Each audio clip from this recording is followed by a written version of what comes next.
네, 안녕하세요. 이원재입니다. 이원재 끝내주는 경제 라이브 시작하겠습니다. 오늘 4일째 긴급하게 비상계엄 사태 그리고 쿠데타 기도 사건에 대해서 다루는 긴급 편성을 합니다. 그래서 첫 번째로 정책이 경제다 시간인데 원래 지금 임박한 탄핵 어떻게 될 것인지 거기에 대해서 일단 이야기하는 시간을 김준일 평론가 그리고 윤형중 레비공업 대표하고 이야기 나누고요. 그리고 나서 경제 이야기 좀 이어갑니다. 그 강정수 박사 AI 시대에서요. 중국 전기차의 거센 도전에 대해서 테슬라가 어떻게 하고 있는지 그 이야기도 좀 나눌 예정이고요. 일단은 지금 너무나 상황이 긴박하기 때문에 김준일 평론가, 윤형중 대표 모시고 이 이야기가 과연 결말이 어떻게 될지 그리고 지금 무슨 일이 긴박하게 진행이 되고 있는지 좀 짚어보도록 하겠습니다. 어서 오세요. 안녕하세요. 네, 안녕하세요. 네, 안녕하세요. 힘들지만 안녕하기 좀 힘든 날입니다. 일단 조금 아까 들어온 소식에 의하면 한동훈 국민의힘 대표가 윤석열 대통령 조속한 직무집행 정지가 필요하다 이런 발언을 했습니다. 이거 지금 좀 파격적인데 이거 설명 좀 해주시죠. 어떤 상황인지. 지금 아침에 너무 긴박하게 돌아가가지고 네. 일단 한동훈 대표가 그러니까 최고위원회의가 원래 예정이 없었는데 이제 긴급하게 잡았고 좀 이따가 이제 의총도 합니다. 곧 이거 긴급 의총도 하는데 최고위원회의에서 직무정지 해야 된다. 그러니까 탄핵이란 단어는 안 썼어요. 근데 지금 직무정지를 할 수 있는 방법은 탄핵밖에 없습니다. 그러니까 사실상 탄핵에 찬성했다라고 이제 보면 될 것 같고 그거에 대해서 그 원인에 대해서 근데 정치인들의 방첩사가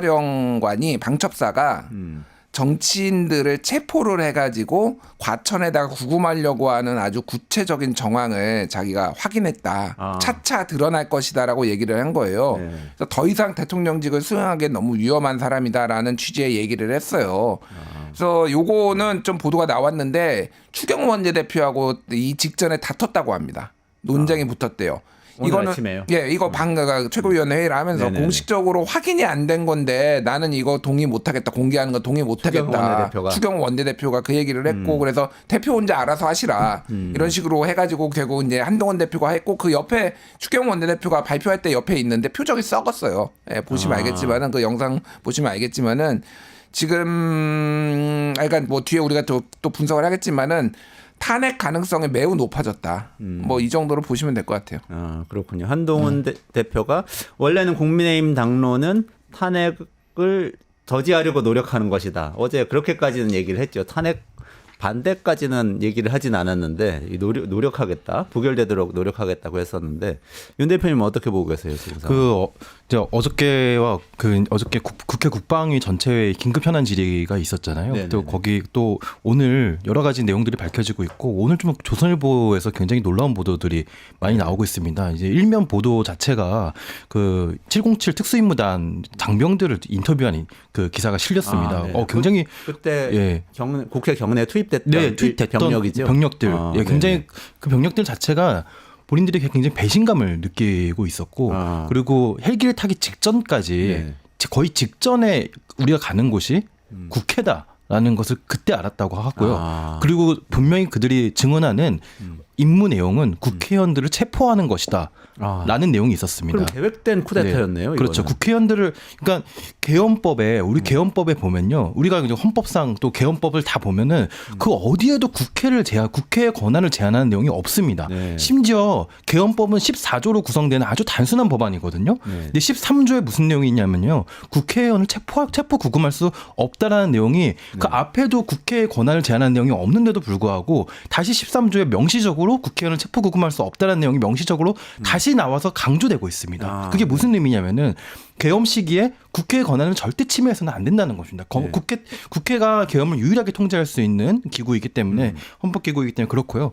근데 한동훈 대표 또 조선일보에서 나온 또 놀라운 보도 중에 하나는 그 이제 윤석열 전 대통령이라고 표현하기도 좀 어려운 것 같은데요. 지금 이 내란 사태를 일으킨 윤석열이 그 국정원 차장인 홍장원 차장에게 한동훈 대표를 체포하라는 지시를 내렸고 그 이제 차장이 거부를 하자 경질을 했다는 또 보도가 나왔습니다. 시점이 언제쯤인가요? 그 시점은 지금 이제 계엄하기 전으로 이제 나오고 있는데요. 그러니까 이런 정황을 봤을 때 한동훈 대표가 아무래도 이 계엄의 불법성과 또 본인의 신변의 위협을 느끼지 않았을까라고 생각이 되어집니다. 그러니까 오늘 아침에 한동훈 대표가 발표할 때도 본인 이야기를 한 건가요? 지금 두 아기가 맞는 것 같긴 한데. 본인 얘기를 얘기를 한 거죠. 본인을 포함해서 정치인들을 주요 정치인들을 체포하라고 한 거고 방금 그 국정원 얘기는 같은 시간대예요. 그러니까 계엄 발표되고 방첩사도 들어가고 국정원도 들어가라는 거였어요. 그러니까 조선일보가 방금 이제 한 건데 3일 밤이죠. 3일 밤 계엄이 발표되고 윤 대통령이 방첩사와 협력해 국정원이 방첩사와 협력해 한동훈 대표 체포하라는 지시를 내렸는데 이거를 조태용 국정원장을 거치지 않고 국정원 1차장한테 직접 지시를 했다라는 거예요. 국정원장한테 안 하고요. 근데 대통령이 바로. 이거는 추정인데 국정원장은 이미 그거를 거부를 했을 가능성이 높다. 이게 왜냐하면은 계엄도 반대했다고 말렸다고 중앙일보에서 보도를 했거든요. 네. 그러니까 이거를 하면은 큰일 나겠다라고 했으니 조태용이 난 이거 못 하겠고 그런 인력도 없다. 뭐 이런 식으로 이제 얘기를 하고 그러니까 1차장한테 했는데 그거는 안 하고 대신에 방첩사는 움직인 거죠. 방첩사는 왜 움직였냐? 지금 성관이도 치고 들어갔잖아요. 방첩사가 지금. 네네네. 그러니까 여기가 지금 소위 말하는 충안파예요. 여인영 방첩사령관 여기가 지금 충안파기 때문에 이거는 그 1, 2, 3 저는 이제 12.12처럼 1, 2, 3 친위 쿠데타라고 이제 이름을 할 텐데 1, 2, 3 친위 쿠데타의 윤석열과 그 충안파 일당들이 지금 획책해가지고 지금 여당 야당 대표까지 다 지금 체포를 하려는 게 지금 매우 정황이 구체적이다. 그러니까 이거를 말씀하셨다시피 한동훈 입장에서는 이게 뭐 이게 정무적으로 이런 게 아니라 생명의 위협을 느끼는 거예요 지금. 윤석열이 지금 대통령에 있는 이상 무슨 짓을 나라에도 무슨 짓을 할지 모르지만은 지금 본인에게 어떤 해코지를 할지 모르겠다라는 거고. 제가 몇 가지 좀 뭐 이제 취재한 얘기 전원 네네네. 뭐 이제 이런 거 뭐 근거가 없는 얘기 아니고요. 다 근거가 있는 겁니다. 김건희 여사랑 어제 통화한 분이 있어요. 아 그래요. 예, 그분에게 전해 들은 이야기가 있으신 거예요. 네, 김건희 여사 얘기 이제 여권 관계자예요. 한동훈 욕을 엄청나게 했답니다. 아 김건희. 예, 어제. 씨가? 예. 한동훈 욕을 어마어마하게 하고 18명의 그 본회의장에서 그 계엄 해제 이제 요청한 이거 가결한 사람들에 대해서도 같이 국민의힘 의원 18명. 국민의원 18명. 근데 민주당이나 이재명 대표에 대한 얘기는 한 마디도 없었대요. 예. 그러니까 지금 이 상황 그리고 또 하나는 김건희는 본인은 나 계엄 몰랐다. 그렇게 얘기했대요. 본인은 몰랐다. 이건 김건희 여사 본인은 나는 계엄 몰랐다. 계엄을 하는 거를 몰랐다라고 주장을 해요. 윤석열 씨의 단독범이다. 뭐 이렇게 그러니까 우리가 되게 궁금했잖아. 네. 김건희가 지시를 한 거야. 김건희가 알고 있었던 거야. 그랬는데 하여간 본인 주장은 그리고 여권에 어제 중앙일보 나온 것도 김건희는 모른 듯. 김건희가 네. 알았으면 오히려 말렸을 듯. 뭐 이런 추측이었어요. 그거는. 예, 그것도 추측인데. 근데 지금 말씀하신 건 전원인데 김건희의 전원이지만 말이죠. 확인된 이거는 전원이잖아요. 매우 그러니까 이거는 그 김건희 팩트인 여사랑 거죠. 자주 통화하는 분이니까 네. 그리고 저한테 뭐 그 얘기를 거짓말을 할 리는 없으니까 김건희는 어쨌든 몰랐다라고 주장을 하고 근데 한동훈 욕은 디립다 했다. 그러니까 이게 쉽게 얘기를 하면은 이재명에 대해서 싫어하는 것보다 한동훈에 대한 윤석열 김건희의 증오가 매우 크다라는 거예요 지금. 그러니까 한동훈이 이걸 모르겠습니까 지금? 그 앞에 단에 있었던 많은 일들이 있었잖아요. 옛날에 문자 익신문 논란부터 해서 최근에 당 게시판 논란들에서 지금 친윤들이 지속적으로 한동훈을 공격했던 이런 상황들에 대해서 한동훈이 위험을 감지했다라는 거고. 또 하나는 3일 밤에 그때 국민의힘 의원들이 당사로 가가지고 한 50명이 안 왔잖아요. 네. 지켜봤잖아요. 그때 대부분이 이제 TV를 보면서 네. 이렇게 보는데 이것도 이제 좀 신뢰할 만한 분한테 들은 건데 뭐 대부분은 침묵을 지키면서 봤는데 일부 친윤들이 한동훈 곧 체포되겠네 이놈 어떻게 되는지 보자 하면서 낄낄대고 봤다라는 거예요 그거를. 당사로 간 50명의 의원 의원 중에서 일부가 네. 다 그런 건 아니고 굉장히 심각하게 본인들도 보고 왜냐면 뭐 생각 안 할 수가 있겠어요 그 하지만 상황이. 그 중에 뭐 한동훈 대표한테 그 상황을 전해준 사람들이 있겠네요. 그러니까 제 귀에 들어왔다라는 거는 한동훈이 이걸 모를 리가 없는 거예요. 그렇죠. 그러니까 지금 이 상황이 거의 한동훈을 죽여버리겠다라는 거가 지금 친윤과 윤석열과 이 일당들이 지금 그게 너무 명확하니까 이거는 뭐 본인의 정치 생명이고 뭐 탄핵의 뭐 무슨 배신자 프레임이고 이게 중요한 게 아니라는 거예요 지금. 일단은 윤석열을 끌어내리고 윤석열을 죽여야지 본인이 미래가 있겠다. 이렇게 지금 한동훈이 판단을 한 거예요. 그러니까. 지금 당장도 정부민님, 뭐 LJR님, 카리나님, 올리비아조님 다 얘기하시는 게 2차 계엄이 있을 수 있다 그러면서 올리비아조님은 지금 MBC에 뉴스가 나왔다는데요. 2차 계엄 정황 포착 뭐 이런 얘기가 또 그러니까 있나요? 그거는 군 인권센터에서 이제 발표를 한 거고 몇몇 그 부대에서 휴가 나가지 마라, 대기하라라고 한 거니까 그거 정황인데 저는 뭐 배제할 수는 없는데 그 박선원 의원도 그 얘기 했거든요. 배제할 수는 없지만은 2차 계엄 가능성이 그렇게 높지는 않다. 왜냐하면 합참에서 지금 이 상황을 매우 심각하게 보면서 지금 완전히 군을 지금 장악했다라는 거예요. 네. 그래서 그게 그렇게 윤석열이 이렇게 지시를 내리더라도 합참의장이 이거를 이렇게 지금 김용현도 날라갔고 그렇기 때문에 가능성은 높지 않지만 어쨌든 지금 경계심을 가질 필요는 있는 거죠. 그러니까. 아니 근데 제가 어제 그 국방위 보면서 알게 된 사실인데 모르다가 사실 대통령이 계엄 시에는 대통령이 계엄사령관한테 직접 지시를 하는 시스템이더라고요. 근데 계엄사령관 대통령이 임명하잖아요. 그러니까 계엄 선포만 할 수 있으면 그 다음에 계엄사령관을 자기가 입맛에 맞는 사람을 임명한 다음에 대통령이 직접 지시하면 되는 거예요. 근데 계속해서 어제 이 국방위에서 나온 얘기는 김용현 장관, 당시 국방부 장관이 계엄사령관인 박안수 대장한테 지시를 해서 박안수 대장은 난 뭔지 모르고 그냥 했다. 계속 이런 방식으로 얘기를 하는데 그때 나왔던 얘기가 계엄법 6조에 따르면 박안수 대장이라는 사람은 사실 대통령한테 지시를 받았어야 되는 것인데 박 대장도 그게 좀 불안해서 계속해서 대통령한테 위임 받으셨냐. 장관한테 계속 확인했더니 위임 받았다고 해서 그냥 그런 걸로 알고 집행을 했다. 이렇게 얘기를 하더라고요. 그러니까 지금도 사실 계엄 선포하고 계엄사령관 임명만 하면 그게 물론 현장의 군인들이 말을 잘 안 들을 수는 있겠지만 계엄이 집행이 시작이 될 수는 있잖아요. 저는 2차 계엄의 가능성이 높다 낮다 지금 판단을 하는 건 굉장히 섣부르다고 보거든요. 우리가 1차 계엄 누가 예상했습니까? 처음에 얘기 나왔을 때 사실 민주진보 진영조차도 이거 너무 좀 나간 거 아니냐라는 얘기가 나왔었거든요. 사실 그랬죠. 예. 네. 그리고 어제 국방위 얘기를 잘 들어보면 방금 말씀하신 내용도 이렇게 맞고 그 이상으로 어떤 얘기가 나왔었냐면은 박안수 대장이 이런 얘기를 합니다. 707 특수임무단이 직접 국회 투입을 지시하셨습니까? 라는 질문에 본인이 투입 지시를 하지 않았다라고 얘기합니다. 그럼 철수 명령은 누가 내렸습니까? 철수 명령도 본인이 내렸습니까? 라고 말하니까 그것도 본인이 내리지 않았다라고 얘기했습니다. 네, 그렇다면은 그리고 성관위의 그 부대원 그 군은 누가 보냈습니까? 라는 질문에도 본인이 보내지 않았다라고 얘기했습니다. 지금 우리가 뭐 지금 나오고 있는 것들이 성관위에 뭐 투입이 됐고 또 뭐 김어준의 뉴스공장에 투입이 됐고 또 양구군청 CCTV 뭐 양구군청 관제센터를 점거를 했고요. 그러니까 이런 군이 투입된 주요 현장에 박안수 대장이 직접 지시를 하지 않았다라는 국회 국방위 현안 질의에서 본인이 직접 답변을 하고 있습니다. 이거 지휘계통을 다 어긋난 것인데요. 그러니까 거기서 박안수 대장은 뭐라고 했냐면은 김용현 장관이 직접 지시해서 그 투입했다라고 얘기를 하고 있거든요. 그러니까 지금 이 지휘 체계가 완전히 어긋난 것이지만 그 뭐 합참이 장악을 하든 누가 어떤 장악을 했든 간에 이 계엄이 만약 다시 선포된다면은 그것이 어떤 식으로 지휘 체계가 작동할지 우리는 예측할 수가 없는 것입니다. 그리고 그러니까 예를 들면 아까 이야기한 일요일까지 뭐 육군 소집 대기하라는 그 이야기도 또 누가 지시를 했는지 이런 것들도 지금 미공이네요. 그 부대장이 했을 텐데 그 부대장은 또 누구의 지시를 받았을 수도 있고, 그러니까 제가 뭐 이거를 안이하게 보는 건 아니에요, 절대. 그런데 이제 민주당 쪽에서 나오는 얘기까지 제가 종합해서 말씀드리는 거고, 그러니까 지금 상황이 엄중하다 보니까.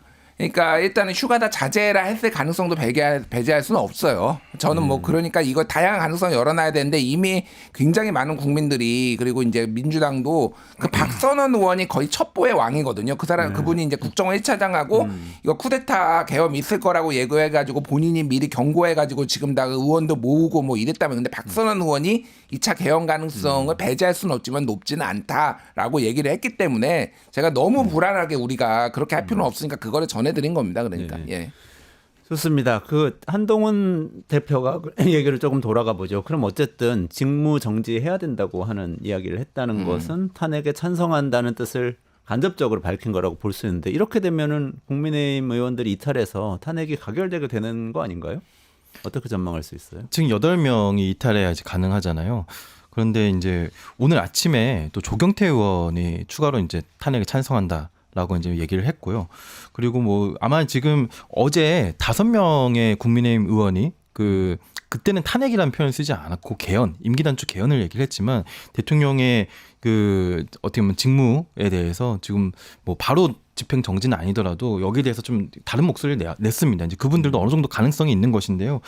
저는 오늘이 굉장히 중요한 모멘텀인 것 같습니다. 지금 그 11시 반에 국민의힘 의원총회가 예정되어 있고 한동훈 대표 조경태 사실 중진 의원이시잖아요. 그래서 이 두 분에 이어서 어떤 분들이 공개적으로 한두 분이 더 이제 공개적으로 탄핵에 찬성한다는 의사를 밝히게 되면은 아마 국민들이 오늘 반드시 철회해야 한다는 굉장히 절박감으로 국회 앞으로 달려갈 겁니다. 그 민심을 떠받들지 않으면 아마 오늘 국회가 오늘 이후에 또 어떤 일이 벌어질지 굉장히 좀 우려스럽거든요. 그래서 저는 아마 정치적으로 오늘이 시간이 되느냐 안 되느냐 뭐 이런 거를 굉장히 따지는 것도 필요하겠지만 오늘의 이 중요한 모멘텀을 정치권이 받아 앉지 않으면은 정말 큰 소요 사태가 벌어지지 않을까라는 상당히 그런 우려도 듭니다. 네. 어떻게 보세요? 일단 제가 지금 비상의총 뭐 지금 열리고 있잖아요. 국민의힘이. 그러니까 어쨌든 어제까지는 추경호 원내대표가 결정을 해가지고 당론으로 탄핵 반대, 탄핵 부결 이렇게 얘기를 했는데 한동훈 대표도 탄핵은 반대한다라고 하지만은 추경호 원내대표한테 뭐라고 했냐면은 지금 당대표의 의견은 묻지 않고 당론을 결정하는 게 맞느냐. 앞으로는 당대표의 의견은 물어라라고 지금 얘기를 했어요. 어저께. 그렇게 둘이서 또 붙었어요. 그러니까 지금은 오늘 지금 무슨 일이 또 벌어졌냐면 너무 많은 뉴스가 쏟아져가지고 민주당에서 또 고발했습니다. 추경호. 저는 추경호가 이게 내란 공범이라고 생각을 하는데 지금 이 표결 방해 행위를 했다라는 거 5번 지금 모집 이렇게 장소 바꾸고 본인은 심지어 국회에 있었어요. 원내대표실에. 국회 원내대표실에 있었다고 어제 김상욱 의원이 국민의힘 김상욱 의원 저희하고 인터뷰하면서 그 얘기를 해주더라고요. 그리고 제가 이제 그 기사 나온 거하고 제가 들은 정보를 종합을 해보면은 뭐냐면은 한동훈 대표하고 이제 원내대표랑 해가지고 지금 계속 이겼었다라는 거예요. 국회로 오게 하라 그랬는데 원내대표는 계속 당사로 보내려고 하고 딴 데로 보내려고 하니까 그리고 나한테 와라 했다. 우리 같이 본회의장 들어갔는데 추경호가 거부를 했다라는 거예요. 그래서 지금 국민의힘 관계자로부터 제가 들은 얘기는 추경호는 미리 이거를 언지를 받았을 가능성이 높고 이 계엄을 그래서 저기가 한동훈이 체포되는 거를 기다렸을 수 있다. 그래서 오라고 하는데 안 갔거든요. 그래서 한동훈은 매우 불안해가지고 사실 있을 데가 없잖아요. 본인이 의원이 아니니까. 근데 본회의장에 못 들어가요. 의원이 아닌 사람은. 원래는 못 들어가죠. 박주민 의원이 데리고 들어갔어요. 그랬어요. 박주민 의원이 그걸 MBC 이제 100분 토론에 나와서 이틀 전에 4일날 얘기를 했어요. 그러니까 그거를. 그러니까 이제 여당 대표를 우대를 한 거고 그러니까 한동훈 대표도 어쨌든 이 상황에 대해서 매우 엄중하게 보고 있다라고 하니까 지금 뭐 여야 가릴 게 아니잖아요. 그러니까 박주민 의원하고 또 서울대 법대 동문이거든요. 뭐 이런 상황이에요. 92학번, 93학번 이렇습니다. 그러니까 그런 상황 그러니까 이제 데리고 들어간 거예요. 그러니까 지금 한동훈의 그러니까 추경호는 제가 보기에는 수사를 지금 받아야 되고요. 지금 내란 어쨌든 공범 혐의네요. 혐의예요. 예. 뭐 어떻게 결론이 날지는 모르겠어요. 증거가 충분할지 하지만 저는 매우 심증은 거의 뭐 이거는 공범이다라고 보고 있고 이렇게 되니까 이제 추경호의 힘이 빠졌어요. 지금 국민의힘에서 뭔 얘기가 나오냐면은 추경호한테 절대 친윤들은 너 원내대표 내려오지 마라. 한동훈하고 끝까지 싸워라. 이렇게 얘기를 하고 있는데 추경호는 지금 거취 문제를 고민을 하고 있다. 이러다 자기도 죽겠다. 이러면서 이런 상황이에요. 그러니까 어쨌든 지금 상황은 추경호가 힘을 못 쓰기 때문에 한동훈의 뜻대로 되거나 아니면은 의원들이 친윤들이 그 의총에서 강력하게 반발을 해가지고 당론으로 안 되고 자유투표로 하자 그러면은 이 정도로 결정 날 가능성이 상당히 높아요 지금은. 당론은 지금 탄핵 반대 당론은 힘들어졌다 이렇게 보시면 될 것 같습니다.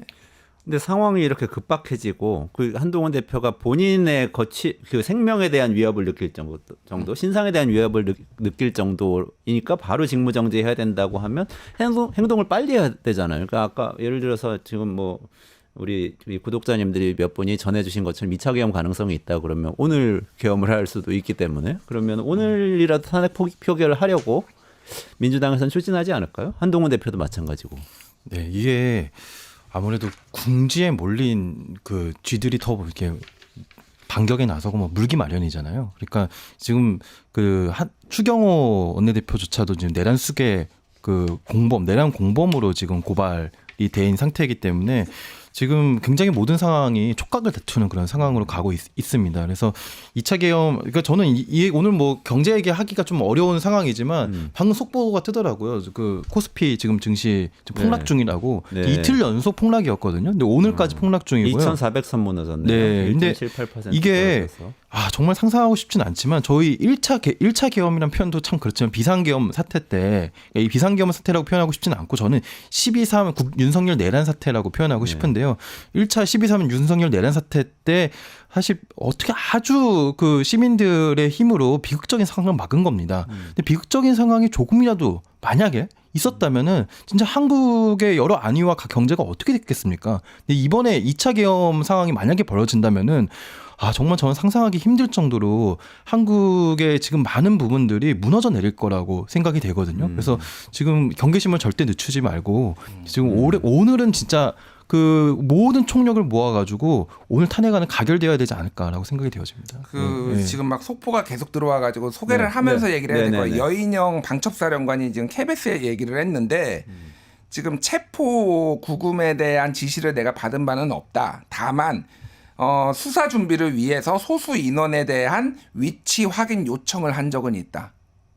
그러니까 쉽게 얘기하면 소수 인원은 한동훈 대표, 뭐 이재명 대표, 우원식 국회의장 이 사람들의 위치를 확인하라고. 그러니까 완전히 거짓말을 지금 할 수도 없지만은 이게 금방 왜냐면은 다 들통날 거 아니에요. 나는 지시 받았다 그러니까 이런 식으로 좀 빠져나가는 거예요. 그러니까 어쨌든 정치인들 어디 있는지를 지금 확인을 했다 지금. 확인을 했다는 거. 이렇게 지금 뭐 언제라도 잡아넣을 수 있게. 그러니까요. 이거는 이제 더 수사로 밝혀졌는데 한동훈 대표가 완전 근거 없이 얘기를 한 건 아니거든요. 이 정도면은 본인이. 그러니까 지금 그렇게 보면 될 것 같고. 이게 지금 그러니까 여러 가지 어제 나왔던 것까지 제가 몇 가지 얘기를 하자면은 윤석열 대통령이 그러니까 3일 밤에 하고 4일 새벽에 이제 이게 해제가 됐잖아요. 계엄이. 그런데 국회에서 통과된 다음에 이게 요구안이 계엄 해제 요구안이 통과된 다음에 그러면은 지체 없이 계엄을 해제해야 된다라고 이제 계엄법에 써 있어요. 그런데 저기를 계엄사령부에 갔다라는 거예요. 계엄사령부가 가깝거든요. 왜냐하면 용산 대통령실하고 근처에 있어요. 그러니까 합참 지하 4층 벙커더라고요. 맞아요. 거기에 가가지고 경로를 또 하셨다라는 겁니다. 이거는 뭐 당사자들은 부인을 했는데 왜 제대로 국회에서 작전 못 해가지고 좀 이런 식으로 됐느냐라고 매우 경로를 했다라는 거고 또 하나가 보도가 나온 게 그날 밤에 새벽쯤에 JTBC가 보도를 한 건데 국방부장 행안부 장관 차 관용차 그리고 법무부 장관 관용차 이 두 개가 대통령 안가로 가는 거를 목격을 했대요. 안가로. 그러면 그 시점은 해제 의결 이후 직전이에요. 해제 의결 직전. 의결은 됐고 국무회의 열리기 전에. 국무회의 열리기 전에. 가만히 있을 때. 윤 대통령이 아무런 응답이 없어서 우리가 마음 졸이고 국회에서 산회 안 하고 기다리고 있을 때죠. 그러니까 그 윤석열은 끝까지 이거를 해제를 안 하려고 이제 버텼던 건데 미국에서 사실은 이게 얘기가 나온 거예요. 미국에서 해제하라라고 이렇게 콜을 받고 그다음에 한덕수가 이거 안 하면은 법 위반이다. 탄핵될 수 있다라고 한덕수가 얘기를 했다라는 거예요. 전원에 따르면 언론 보도나 이런 정황에 따르면 그러니까 어쩔 수 없이 안 하니까 대통령이 안 하니까 한덕수가 지금 국무회의 주재를 해가지고 6시 가까이 돼서 풀렸잖아요. 이게 계엄이 4시 30분쯤이죠. 아니요, 4시 30분쯤에가 아니라요.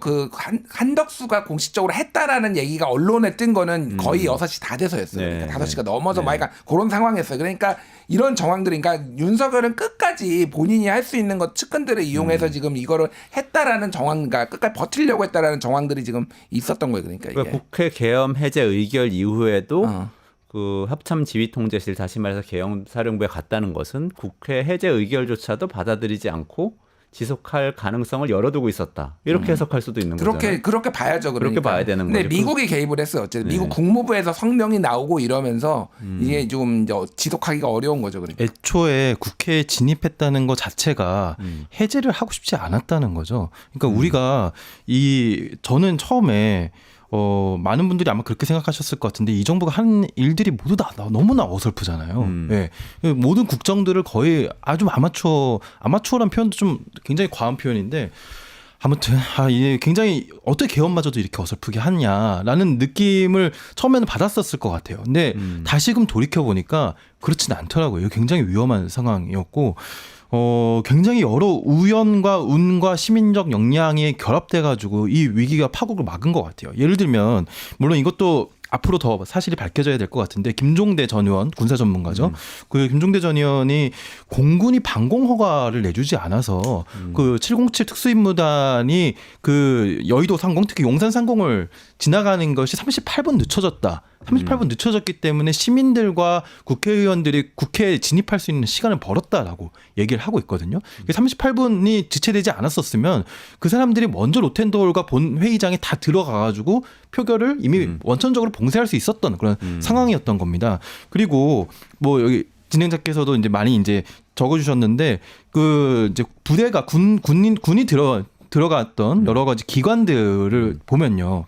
일단 선관위를 들어갔죠. 중앙선관위를 들어갔고요. 선관위에 계엄군 300여 명이 들어갔죠. 네, 300여 명이 들어갔습니다. 과천에 있는 중앙선관위. 네. 그리고 그 뉴스공장 거기는 뭐 여러 가지 뭐 음모론이나 이런 것들을 아마 이제 얘기를 하고 싶었나 본데 거기랑 또 양구군청을 들어갔고 인제군청에는 이제 그 시도만 했었고 여기 양구군청에는 점거를 했었고요. 그러니까 이런 시도들이 있었잖아요.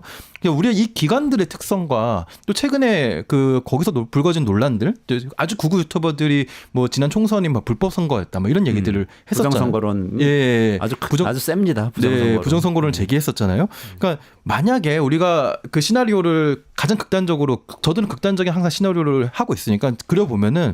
아마 여기가 선관위에서 부정선거의 근거들을 확보해내던가 아니면 본인이 어떤 부정한 선거를 했었던 증거를 인멸하든가 뭐 그런 시도들이 있었을지 모르고요. 그런 시도들이 만약에 성공을 했다면은 국회의 권위와 국회의 정당성을 허무는 시도들이지 않습니까? 그러면 국회가 재선거를 해야 된다라는 그런 이제 그 시도를 했을 수도 있겠죠. 그렇다면은 계엄 하에서 국회가 재선거를 하게 되면 아마 국회를 장악하려는 시도를 하지 않았을까. 그러니까 애초에 국회에 진입한 것 자체가 국회의 권능을 마비시키려는 것이었잖아요. 마비시키고 나서 국회를 장악하고 그리고 나서 그것들의 1차, 2차 시도들이 잘 여의치 않거나 아니면 더 추가 조치가 필요하다면 양구라는 곳이 어떤 곳입니까? 최전선. 네, 최전방이잖아요. 그러니까 네. 그래서 이런 정황들을 종합해 보면은 1차 계엄 시도가 그렇게 어설프지 않았다. 상당히 위험했다. 예, 라고 생각합니다. 아, 그러네. 그러니까 선관위 들어간 게 한 10시 반이어서 사실은 6분 만에 들어갔어요. 그렇죠. 6분 만에 계엄 발표되고 어떻게 6분 만에 대통령 발표자마자 6분 만에 미리 준비했다는 그러니까 미리 준비했다라는 거. 미리 준비한 정황은 계속 나오고 있고 군병원에 이제 전시 분류를 했다라는 거는 사상자나 피해 이렇게 나오면은 그거를 신속하게 많이 나올 수가 있으니까 그러니까 시민들이나 정치인들이나 군병원에서 군인들이 했던 걸 좀 정확하게 말씀해 주시겠어요? JTBC가 보도를 했는데요. 이틀 전에 계엄 발표되기 이틀 전에 군병원에서 전시 분류를 했다라는 거예요. 전시 분류. 예, 그래서 그 내용인즉슨 쉽게 얘기를 하면은 사상자가 많이 발생할 수 있으니 군내에서 어떻게 이거를 대응을 할지를 분류를 했다라는 거는 이미 이틀 전에 계엄의 징후가 있었다 이렇게 보는 게 맞을 것 같아요. 그러니까 사람이 많이 그러니까 실제로 그러니까 총기가 지급이 돼서 발사될 가능성도 있었고 또 하나가 지금 뭐 한국일보가 지금 쓴 건데 그 특전사령관이 대북작전이라고 해놓고 지금 국회로 보내가지고 이상해가지고 본인이 그 실탄을 지급을 안 했다라는 거예요 병사들한테 지금 그게 한국일보 방금 지금 단독 보도로 나왔어요. 특전사령관이요? 예. 뭐 그 현장 지휘관 정확하게 현장 지휘 특전사령관이 아니라 현장 지휘관이 북한에 맨날 훈련하고 그래서 뭐 어느 날 갑자기 출동한다고 해서 가보니까 국회니까 이거 큰일 나겠다 그러고 해서 실탄이 있었는데 지금 지급 안 했다라는 얘기예요. 실탄을 가지고 갔다는 거네요. 그러니까 지금 좀 정확하게 확인해봐야 되는데 어쨌든 뭐 그런 상황이니까 이게 굉장히 엄중한 거고 자, 요 선관위는 제가 짧게 말씀을 드리면은 시간이 많지 않으니까 이 1, 2, 3 이 쿠데타 잔당들이 일당들이 그러니까 연구를 한 것 같아요. 역대 그 쿠데타와 역대 비상계엄이 어떤 식으로 이루어졌는지를 연구를 한 것 같아요. 이게 단순히 윤석열이 극우 유튜버를 많이 봐가지고 음모론에 빠져가지고 이거를 했다라고 보기는 어려운 지금 상황이에요. 왜 그러냐면은 그러니까 쉽게 얘기를 하면은 계엄을 해야지만 선관위를 조사할 수 있습니까? 그렇죠. 네. 이게 그리고 이미 올해 8월 9월에요. 경찰하고 검찰에서 무혐의가 났어요. 근데 오늘 이준석 의원이 또 얘기를 한 건데 예전에 윤석열 아크로비스타에서 첫날 보자마자 내가 인천지검에 있을 때 상관이 내가 이거 수사하려고 했습니다. 뭐 이런 얘기도 했다라는 거죠. 원래 음모론자이기도 한데 이거는 사실은 국회를 해산할 옛날에 1972년에 유신헌법 10월에 유신헌법 있을 때 비상계엄 발동을 하고 박정희가 했던 게 뭐냐면요 국회 해산이었어요. 근데 지금 헌법이 87년 헌법 이전까지는요 대통령한테 국회 해산 권한이 있었는데 우리나라가 딱 3번 있었어요. 국회가 대통령에 의해서 해산된 게 그게 1961년에 5.16 쿠데타 그리고 1972년에 10월 유신 그리고 1980년에 5.17 그러니까 12.12 쿠데타 이후에 5.17 비상계엄 확대 이게 쿠데타의 연장선상이잖아요. 이때 딱 3번이 있으니까 87년에 헌법을 개헌하면서 이거 안 되겠다. 대통령이 맨날 국회 해산을 하니까 그러니까 이걸 없애버렸어요. 그러니까 국회를 해산할 권한이 없습니다. 근데 윤석열 대통령은 작년에도 이게 언론 보도가 나긴 했는데 크게 주목을 못 받았거든요. 야 이거 자꾸 탄핵하고 하겠다고 하면 이거 국회 해산해버려야 되겠어 이런 얘기를 주변에 했다라는 얘기를 작년에 이미 나왔어요. 그 언론 보도가 해산할 방법이 없잖아요. 그거를 뭐예요? 그럼 아까 윤영중 대표 얘기했듯이 선관위에 가가지고 이거 부정선거다라고 하면은 이거 원천 무효다라고 해가지고 이미 국회도 다 장악해놓고 다 신변 구금해놓고 그래서 선거를 치르려고 했다. 그래서 이거를 완전히 국회를 다 뒤집어 엎으려고 했다. 이렇게 지금 보는 게 그러니까 단순히 음모론자라서 그런 게 아니라 완전히 선거를 다시 치르려고 했던 거예요. 그러니까. 그러니까 조금만 말씀하신 거 정리를 해보면은 이 음모가 아니라 이제 치밀한 계획인데 그날 밤에 하려고 했던 일이 10시에 계엄 선포하고 그리고 10시 반에 선관위 계엄군이 가서 장악하고 11시 그 박한수 대장이 어제 증언을 또 한 거에 따르면 원래 받은 그 포고문에 10시로 돼 있었다는 거예요. 그래서 자기는 시간 틀렸습니다. 그리고 뭐 11시 반으로 이렇게 고쳐가지고 포고령 발표했다는데 그러니까 10시쯤에는 선관위 들어가고 국회 들어가서 딱 국회에서 계엄해제 못하게 한 상태에서 선관위에서 부정선거 증거를 찾아내고 뉴스공장 가서 여론조사 꽃 같은 데서 이제 또 여론조사 조작 증거 같은 걸 찾아낸 상태에서 새벽쯤 되면은 이제 그 주요 정치인 한동훈, 우원식, 이재명 같은 사람들은 구금된 상태에서 계엄사에서 발표를 하려고 했던 것 같아요. 제 생각엔. 발표 내용은 부정선거 있었다. 그래서 계엄 선포했고 증거 찾았고 그래서 이 4월 총선 원천 무효고 재선거는 계엄사 소관 아래 재실시하겠다. 이렇게 하려고 했던 것 같아요. 그리고 그 상황에서 과정에서 뭔가가 여의치 않으면 양구에서 북한과의 우발적 충돌 요것까지 만들어서 북한의 위협이 있어서 불가피하게 이렇게 하게 됐다고 하고 지금까지 생각하는 이 사고방식으로 보면 당연히 재선거에서 승리할 거라고 보고 그러면 나중에 재선거에서 이겼으니까 계엄 해제하고 정상화시키면 되지. 그게 정상국가지. 이렇게 생각했던 것 같아요. 거의 제 생각하고 거의 일치합니다. 저도 이렇게 생각하고요. 만약에 재선거를 뭐 부정한 방식으로 치르려고 했을 것 같은데 그럼에도 불구하고 국민들이 이런 쿠데타를 이런 내란을 용납하지 않을 거잖아요. 그렇기 때문에 양구군청을 점거하는 게 필요하지 않았을까. 그러니까 그게 여의치 않으면 양구군청에서 북한과의 뭐 도발이라든지 뭐 이런 것들을 획책하는 것이 꼭 여의치 않으면 하는 게 아니라 그 선거용 카드이지 않았을까. 계획의 일부였다. 예, 그럴 가능성도 충분히 있습니다. 이게 아까 이제 군병원 전시 분류를 했다는 거잖아요. 그러니까 이 인간이 지금 어떤 사고 방식을 갖고 있냐면은 이런 방식으로 입법부, 그러니까 행정부, 그러니까 모든 기본권 행사를 다 막는 것뿐만 아니라 입법부까지 장악해가지고 기본권 행사를 막는 이 상황을 쭉 연장시키는 그 과정에서 어떠한 살상행위 그리고 민간인들의 그 사상자가 발생하는 것이 자신들한테 그렇게 중요한 일이 아니었다는 것입니다. 이게 시민들에게 사실 정말 우연과 여러 행운과 시민들의 역량으로 이 위기적인 사건을 막은 것이잖아요. 그래서 그런 일들이 다시 발생할 수 있는 지금 아주 위급한 상황이다라는 것을 좀 다시 말씀드리고 싶어요. 여전히 아직 위급한 상황이에요. 저는 아까 미국의 이 개입을 윤 대표님께서 말씀해 주셨는데 또 오늘 아침 속보에 이게 나왔어요. 미국 국방장관이 방한 계획 취소했다는 얘기가 나왔어요. 네. 이거는 굉장히 강력한 사인이죠. 이건 어떻게 봐야 돼요? 그러니까 제가 이제 이래저래 전해드리는 소식통 그리고 언론 보도도 많이 나왔는데 미국이 굉장히 빡쳤다 지금. 굉장히 빡친 이유는 첫 번째 계엄을 이 쿠데타를 미국한테 전혀 통보를 안 했다라는 거 첫 번째. 사실 이게 뭐 좋은 역사는 아니지만은 전두환은 했다는 거 아니에요. 그러니까 미국의 눈치를 보고 그러니까 큰형인데 근데 이게 윤석열 안 와가지고 지금 그 바이든도 당황하고 그래게다 그때하고 우리나라하고 완전히 상황이 달라졌고 바이든의 입장에서 보면은 본인하고 뭐 여기가 자유동맹이라면서요. 그러면서 맨날 자유민주주의를 지키겠고 다른 나라에 침략하면은 뭐 같이 무기도 보내고 우크라이나에. 근데 여기서 그게 다 민주주의를 지키기 위해서 하는 건데. 여기서 근데 쿠데타가 일어나 버렸어. 이거는 바이든의 그동안 기조나 이런 거하고 완전히 어긋나는 거니까 오늘 국방부 장관이 안 오는 거 하나? 그리고 한미 핵 이제 우산 협의 이거 그 전날 취소된 거 하나? 또 하나가 뭐냐면은 뭐라고 나오냐면 핵협의체죠. 네. 예. 그리고 하나가 또가 뭐가 있냐면은 메시지가 나온 게 한미 동맹은 어떤 정권에 가고 맺은 게 아니다. 우리는 맞아. 국가 대 국가로 맺은 거고 우리의 그 한미 동맹은 흔들리지 않을 것이다라는 건데 이게 무슨 얘기냐면 또 하나 그게 물론 나란 얘기 아니에요. 헌법적 가치를 이제 준수하고 잘 할 것이라고 믿는다라고 얘기를 이걸 다 종합해 보면은 윤석열 사퇴하라는 얘기예요. 이거는 우리가 개입할 문제는 아니지만은 윤석열 물러나도 우리는 전혀 문제 없다. 그러니까 이게 지금 탄핵으로 긴박하게 간 게 미국의 시그널도 있는 거예요. 그러니까 그러네요. 이게. 저는 아주 명확한 메시지를 오늘 좀 냈다고 생각하는데요.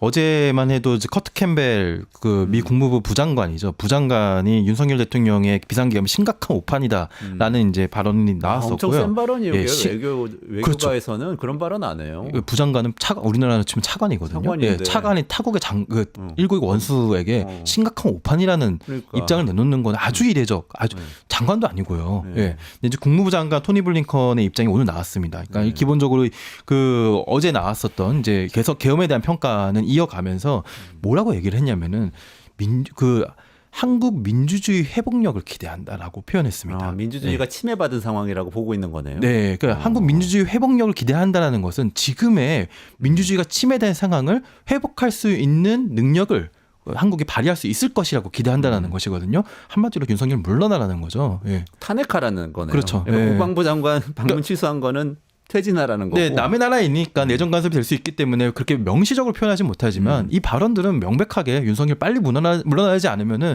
아까 정권과 맺은 것이 아니다라는 동맹은 그 말이 굉장히 이상한 말이에요. 그거 사실 정권을 무시하는 말이거든요. 그렇죠. 네, 정부는 그 나라의 대표예요. 근데 정권과 맺지 않았다는 거는 윤석열하고는 이미 손절이다라는 얘기인 거죠. 네. 그러니까 제가 그 뉴욕타임즈 뉴욕타임즈에서 아직도 계속 그 한국의 비상계엄령 업데이트하고 있어요. 쭉 스레드처럼 요새 기사가 나오잖아요. 근데 중간에 한번 이렇게 보는구나 하고 생각한 적이 있었는데 계엄 해제했을 때였어요. 계엄 해제했는데 뉴욕타임즈 기사 뭐라고 썼냐면 이제 충돌이 시작됐다. 이렇게 썼어요.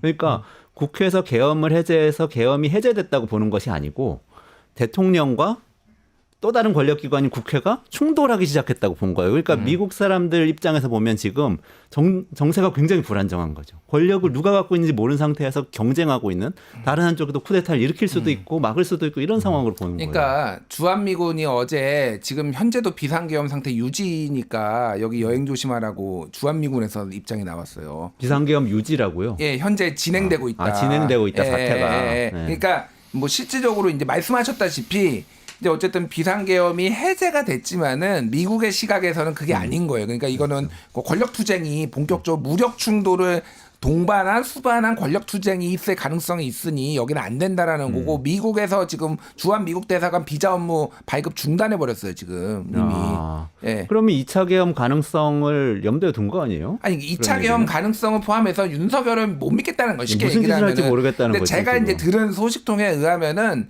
전시작 정권이 지금 미국에 있잖아요. 그렇죠. 저는 사실은 전작권 회수해야 된다라고 주장하는 사람인데 너무 다행이라는 느낌이 진짜 다행이에요. 지금. 그러니까 이게 미국에서 지금 강력하게 개입을 했다라는 거예요. 지금 강력하게 개입을 했기 때문에 미국에서 그 한미연합사나 이런 데서 강력하게 개입을 해서 도발하면 너희 죽여버리게 거의 그 수준으로 지금 한 상황이라서 이게 생각보다 그러니까 윤석열 마음대로 안 되는 거예요. 지금 그런 상황으로 보면 될 것 같아요. 얼마나 슬픈 일입니까? 우리의 전작권을 회수하지 않은 것이 다행이다라고 얘기하는 그 상황이. 그러니까요. 게다가 우리가 지금 미국이 이렇게 발언해줘서 다행이야 이런 생각을 갖고 있잖아요. 지금 내정 가서 해줘서 다행이야. 그러니까 정말 이게 얼마나 그렇냐면 우리는 이거를 이제 비상계엄, 비상계엄 해제 얘기를 하잖아요. 외신에서는 그냥 비상계엄 이제 마셜 로라고도 쓰는데 그거 다음에는 대부분의 표현이 그냥 쿠데타예요 지금. 쿠데타로 나오고 있나요? 그러니까 상당수 언론이 이거를 일종의 쿠데타라는 표현을 쓰고 있어요. 쿠데타 맞죠 뭐. 그러면은 저도 쿠데타라고 봐요. 친일 1, 2, 3 친일 쿠데타라고 보는데 자 보십시오. 쿠데타는 한 번 벌어지면은요 계속 벌어집니다. 태국에서 쿠데타가 12번 벌어졌거든요. 거기도 뭐 나름 자기네는 또 뭐 멀쩡한 나라라고 생각을 해요. 자기네들은 뭐 평온하게 지내지만 밖에서 보기에는 거기는 요즘 뭐 비상계엄이 있었던 나라들은 대부분 쿠데타 아니면 전쟁이에요. 비상계엄 우크라이나가 비상계엄 했는데 거기도 전쟁이니까 하잖아요. 맞아요. 네. 미얀마 이런 데 비상계엄 했던 데는 다 쿠데타 일어나가지고 한 거거든요. 아르메니아도 아제르바이잔하고 전쟁할 때 비상계엄했어. 그러니까 지금 이거는 쿠데타가 벌어졌다고 외국에서는 보고 있고요. 그러니까 지금 돈을 다 빼고 있고요. 지금 우리나라 내년에 200조 원 정도 그럼 국채 발행할 거라고 지금 예상되고 있거든요. 국채 금리가 올라갑니다. 이렇게 되면은 지금 전쟁 가능성이 높아지는 이런 나라에서 그럼 지금 회사채 금리도 올라가요. 그럼 가뜩이나 지금 경제 위기 온다라고 하고 있는데 지금 굉장히 어려워진다. 회사들 조달 지금 현금 더 많이 필요한 거고 지금 어저께 그 계엄 사태 난 이후로 외국계 증권회사들에서 그 뭐 투자은행에서 한국의 내년도 경제 성장률을 다 깎았어요 지금. 아. 그래서 시티은행은 1.6까지 받습니다. 우리 한국은행 1.9 받잖아요. 네네네. 시티은행은 지금 1.6까지 받어요. 지금 아. 그런 식으로 지금 내년은 경제 성장률까지 다 깎아버리고 지금 완전히 경제가 지금 완전히 지금 박살났어요. 지금 그러니까 이것 때문에. 지금 뉴스가 이게 정치 뉴스로 덮여가지고 우리가 주목 안 하고 있지만 어제 한국은행에서 3분기 경제 성장률을 발표했거든요. 계엄 전인데 이미 분기 0.1% 성장이에요. 네, 그러니까 7, 8, 9월 경제 성장률이 그렇죠. 0.1% 나왔습니다. 네. 그러니까 지금 이대로 가면은 사실 와장창 경제가 무너질 수도 있는 상황인데 지금 0.1% 나온 거는 수출 때문이거든요. 네. 수출이 많이 무너졌었는데 지금 내수가 무너진 상태에서 그나마 버티던 수출까지 무너졌기 무너진 때문에 0.1% 나왔고 내수가 이렇게까지 이 지금 10분기 연속으로 소매 판매 지수가 마이너스 이율이 없거든요. 이렇게 유지된 거는 이 정부가 경제 운영을 못했기 때문인데요. 이제는 이 경제 운영을 못했다는 수준을 넘어서 대형 사고를 쳤기 때문에 이 상황이 조금이라도 더 유지가 된다면은 내년 경제는 정말 폭망입니다. 그러니까요. 네. 그렇게 막 여행 위험 국가 되면은 관광 수입줄죠. 관광 수입줄면 자영업자들 무너지죠. 자영업자들 무너지면 빚 못 갚죠. 그러면은 은행에 문제 생기죠. 이런 방식으로 원래 위기가 번져가는 거 아니에요? 지금 정말 그것도 그거지만요. 외국 지금 아직 우리가 6시간 만에 회복했잖아요. 6시간 만에 회복하니까 아직은 그 외국계 증권사, 외국계 금융기관에서 돈을 빼지 않고 있어요. 그러니까 어느 정도 어제 그저께도 많이 빠지긴 했지만 그냥 쓱 빼는 거 있잖아요. IMF 때처럼. 네. 예, 완전히 그런 식으로 빼면은 한국의 아까 이제 뭐 관광 뭐 그것도 굉장히 중요하지만 아예 금융시장 자체가 무너집니다. 우리가 경제에 사실 그 백본 같은 게 금융인데요. 금융이 무너지게 되면은 모든 경제 부문이 다 문제가 되고 서로 물리는 부채 관계가 다 그 어떤 부도 상태가 벌어집니다. 그래서 지금 이게 지금 윤석열이라는 사람은 내란 현행범이잖아요. 내란 현행범. 원래 현행범은 즉각 체포거든요. 내란은 사실 현직 대통령도 체포할 수는 있는데. 맞습니다. 내란 현행범으로 즉각 체포예요. 그리고 이거는 굉장히 현행범이자 또 다른 재범의 우려가 있는 사람의 굉장히 강한 무기를 갖고 있는 상황이거든요. 그래서 내란 현행범 지금 방금 또 속보를 보니까 경찰 그 중앙수사본부에서 120명의 수사팀을 구성해가지고 비상계엄과 관련된 첨단 수사팀을 구성했다. 국가수사본부 안보수사단이 언론 공지를 통해서 방금 밝혔다고 합니다. 그래서 경찰 비롯해서 지금 이 내란 수계에 대해서 직접 수사를 할 수 있는 권한을 가진 모든 국가기관 사실 경찰만 있는 게 아니라 검찰, 국방부도 해당되거든요. 그러니까 어디라도 나서서 지금 현행범 신병을 인도해야 되는 상황입니다. 네. 맞고요. 이미 이제 어제 심우정 검찰총장도 이 공공수사부에 이거를 이제 배당을 했거든요. 그래서 사실 검경이 지금 약간 경쟁이 붙은 상황이에요. 다만 윤석열이 현직에 있으면은 하겠습니까? 저 사람들이? 그러니까 지금 그러니까 이 액션을 취해 놓는 거예요. 사실 저는 안 믿어요. 경찰청장도 계엄 4시간 전에 대기 명령 받고 지금 경찰들 다 투입한 거 아니에요. 국회 경비대 의원들 그렇죠. 담 넘어가려는 거 손가락 부러뜨리고 이랬던 사람들이에요. 지금 간 보고 있는 게 맞아요. 워낙 지금 상황이 긴박하게 돌아가니까 저렇게 말은 하고 있는데 그래서 빨리 윤석열을 끌어내려야지 뭐가 됐든 국가 경제도 살아나는 거고 이런 것도 진짜 정상화가 될 실마리가 보이는 거예요. 빨리 무엇보다도 탄핵부터 시켜야 된다. 이게 뭐 무슨 탄핵 트라우마네 무슨 뭐 누가 유리하네 정말 불리하네 한가한 얘기죠. 한가한 얘기예요. 나라 망하게 생겼어요. 농담이 아니라 진짜로. 심각합니다 지금. 사우디 왕자도 지금 방한 취소했다고 방금 속보 떴네요 지금. 진짜 사우디 같은 데는 정말 우리가 공들이던 나라 아니에요. 빈살만 모셔와가지고 그렇게 막 영웅으로 만들어주고 그랬는데 이런 방식으로 다 끊어지는 게 지금 제가 또 찾아보니까 이 미국이 개입을 했던 정황 여러 가지가 있네요. 지금 신임 국방장관 후보 지명했잖아요. 최병혁 장관 후보인데 이 양반이 많이 알려지지 않았던 것 같은데 한미연합사 출신이거든요. 한미연합사 부사령관 하다가 어떻게 됐는지 모르겠는데 하여간 그만둔 상태에서 윤석열 캠프 참여했는데 그 공으로 사우디 대사 가 있던 분인데 그러면 이분은 미군이 아는 사람이에요. 그렇죠. 저는 시그널을 준 네, 것 같아요. 맞아요. 이것도. 그러니까 정권의 내부에 미국이 개입해 들어오기 시작한 거예요. 그러니까 윤석열이 쿠데타를 일으키고 쿠데타를 진압하기 위해서 지금 미국이 개입하고 있는 이런 상황이라고 봐야 돼요. 그래서 여기서 사실 쿠데타를 다시 일으켜도 그러면 미국이 더 개입해 들어올 수도 있겠죠. 지금 아주 유동적인 상황. 저는 이런 상황인 것 같아요. 근데 연합사 부사령관 출신이긴 하지만 연합사 부사령관 사실 사성 장군들이 여러 명 사실 거치는 그런 보직이거든요. 그래서 그거 하나만으로 좀 미국이 개입해서 우리가 좀 안전해졌다라고 좀 보여지긴 좀 어려울 것 같고 또 이제 경찰 아까 말씀 잘하셨는데 경찰이 그 이제 국회 경비단을 통제 권한을 가지고 있고 실제로 국회 경비단이 그 국회의원들의 출입을 막았거든요. 국회의원 출입을 막았던 거는 그 707 공수 이제 특임 그 단이 이제 투입됐던 것과 마찬가지로 국회의 권한을 그 훼손하고 침해하는 헌법 그리고 개헌법 위반 사항이기 때문에 지금 경찰을 솔직히 믿지 못하겠습니다. 그래서 지금 그 이게 그 사실 경찰청장도 내란 공범에 해당된다고 저는 보거든요. 그래서 지금 내란 공범들한테 지금 이 내란 수괴의 체포나 내란 수괴에 대한 수사를 기대해야 되는 그런 상황이거든요. 그들도 더 큰 죄를 받기는 두려우니까 신용만 내는 것 같은데요. 지금은 정말 시급하게 빨리 끌어내리지 않으면 이 모든 것들이 정상화되기 어려울 것 같습니다. 한국갤럽은 간단하게 언급을 네네. 해야 될 것 같은데요. 네네네. 뭐에 매주 이제 10시에 금요일 10시에 발표되니까 한국갤럽 대통령 직무수행 평가 긍정 16, 부정 75. 그래서 긍정은 3% 포인트 빠지고 부정이 3% 포인트 올랐는데 다만 이게 조사 기간이 중첩되잖아요. 비상계엄 발동된 시점만으로 이거를 보면은요. 조사 시점이 예, 화수목이죠 보통. 예. 그러면 화요일 밤에 비상계엄 발동했으니까. 그러니까 수목을 이제 조사를 한 거로 하면은 13입니다. 긍정평가 13. 13%. 그래서 박근혜가 탄핵 때 그 즈음에 5%까지 떨어졌거든요. 그때 대통령 네. 긍정평가가 거의 그걸로 가고 있는 것 같아요. 그래서 한 자릿수로 이제 떨어질 일 얼마 안 남았다. 지금 이렇게 쿠데타 정황이 다 드러나고 있는데 그래서 뭐 그거 떨어지는 것까지 봐야 되나요? 우리가 그러니까 빨리 탄핵을 시키면 되는 거죠. 그러니까 그렇죠. 그래서 오늘 내일이 굉장히 중요해졌고.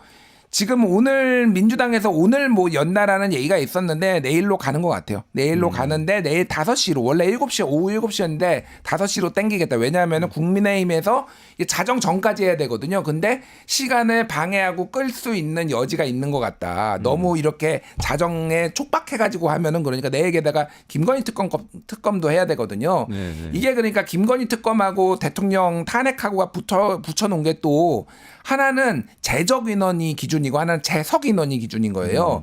그러니까 탄핵은 무조건 200명이 찬성을 해야 되고 저거는 참석을 하든 안 하든 100원 과반 이상만 되면은 김건희 특검은 그러니까 김건희 특검은 들어와야지만 국힘이 그래야지 반대를 던져서 부결시킬 수가 있는 거예요. 그러니까 이거를 조금 이렇게 이용을 해가지고 다 들어오게 만들려는 그런 거라서 일단 봐야 될 것 같아요. 내일 어떻게 될지. 5시부터 한다 일단. 5시부터 일단 표결하는 걸로 한 상태고 양당은 지금 의총 중이죠.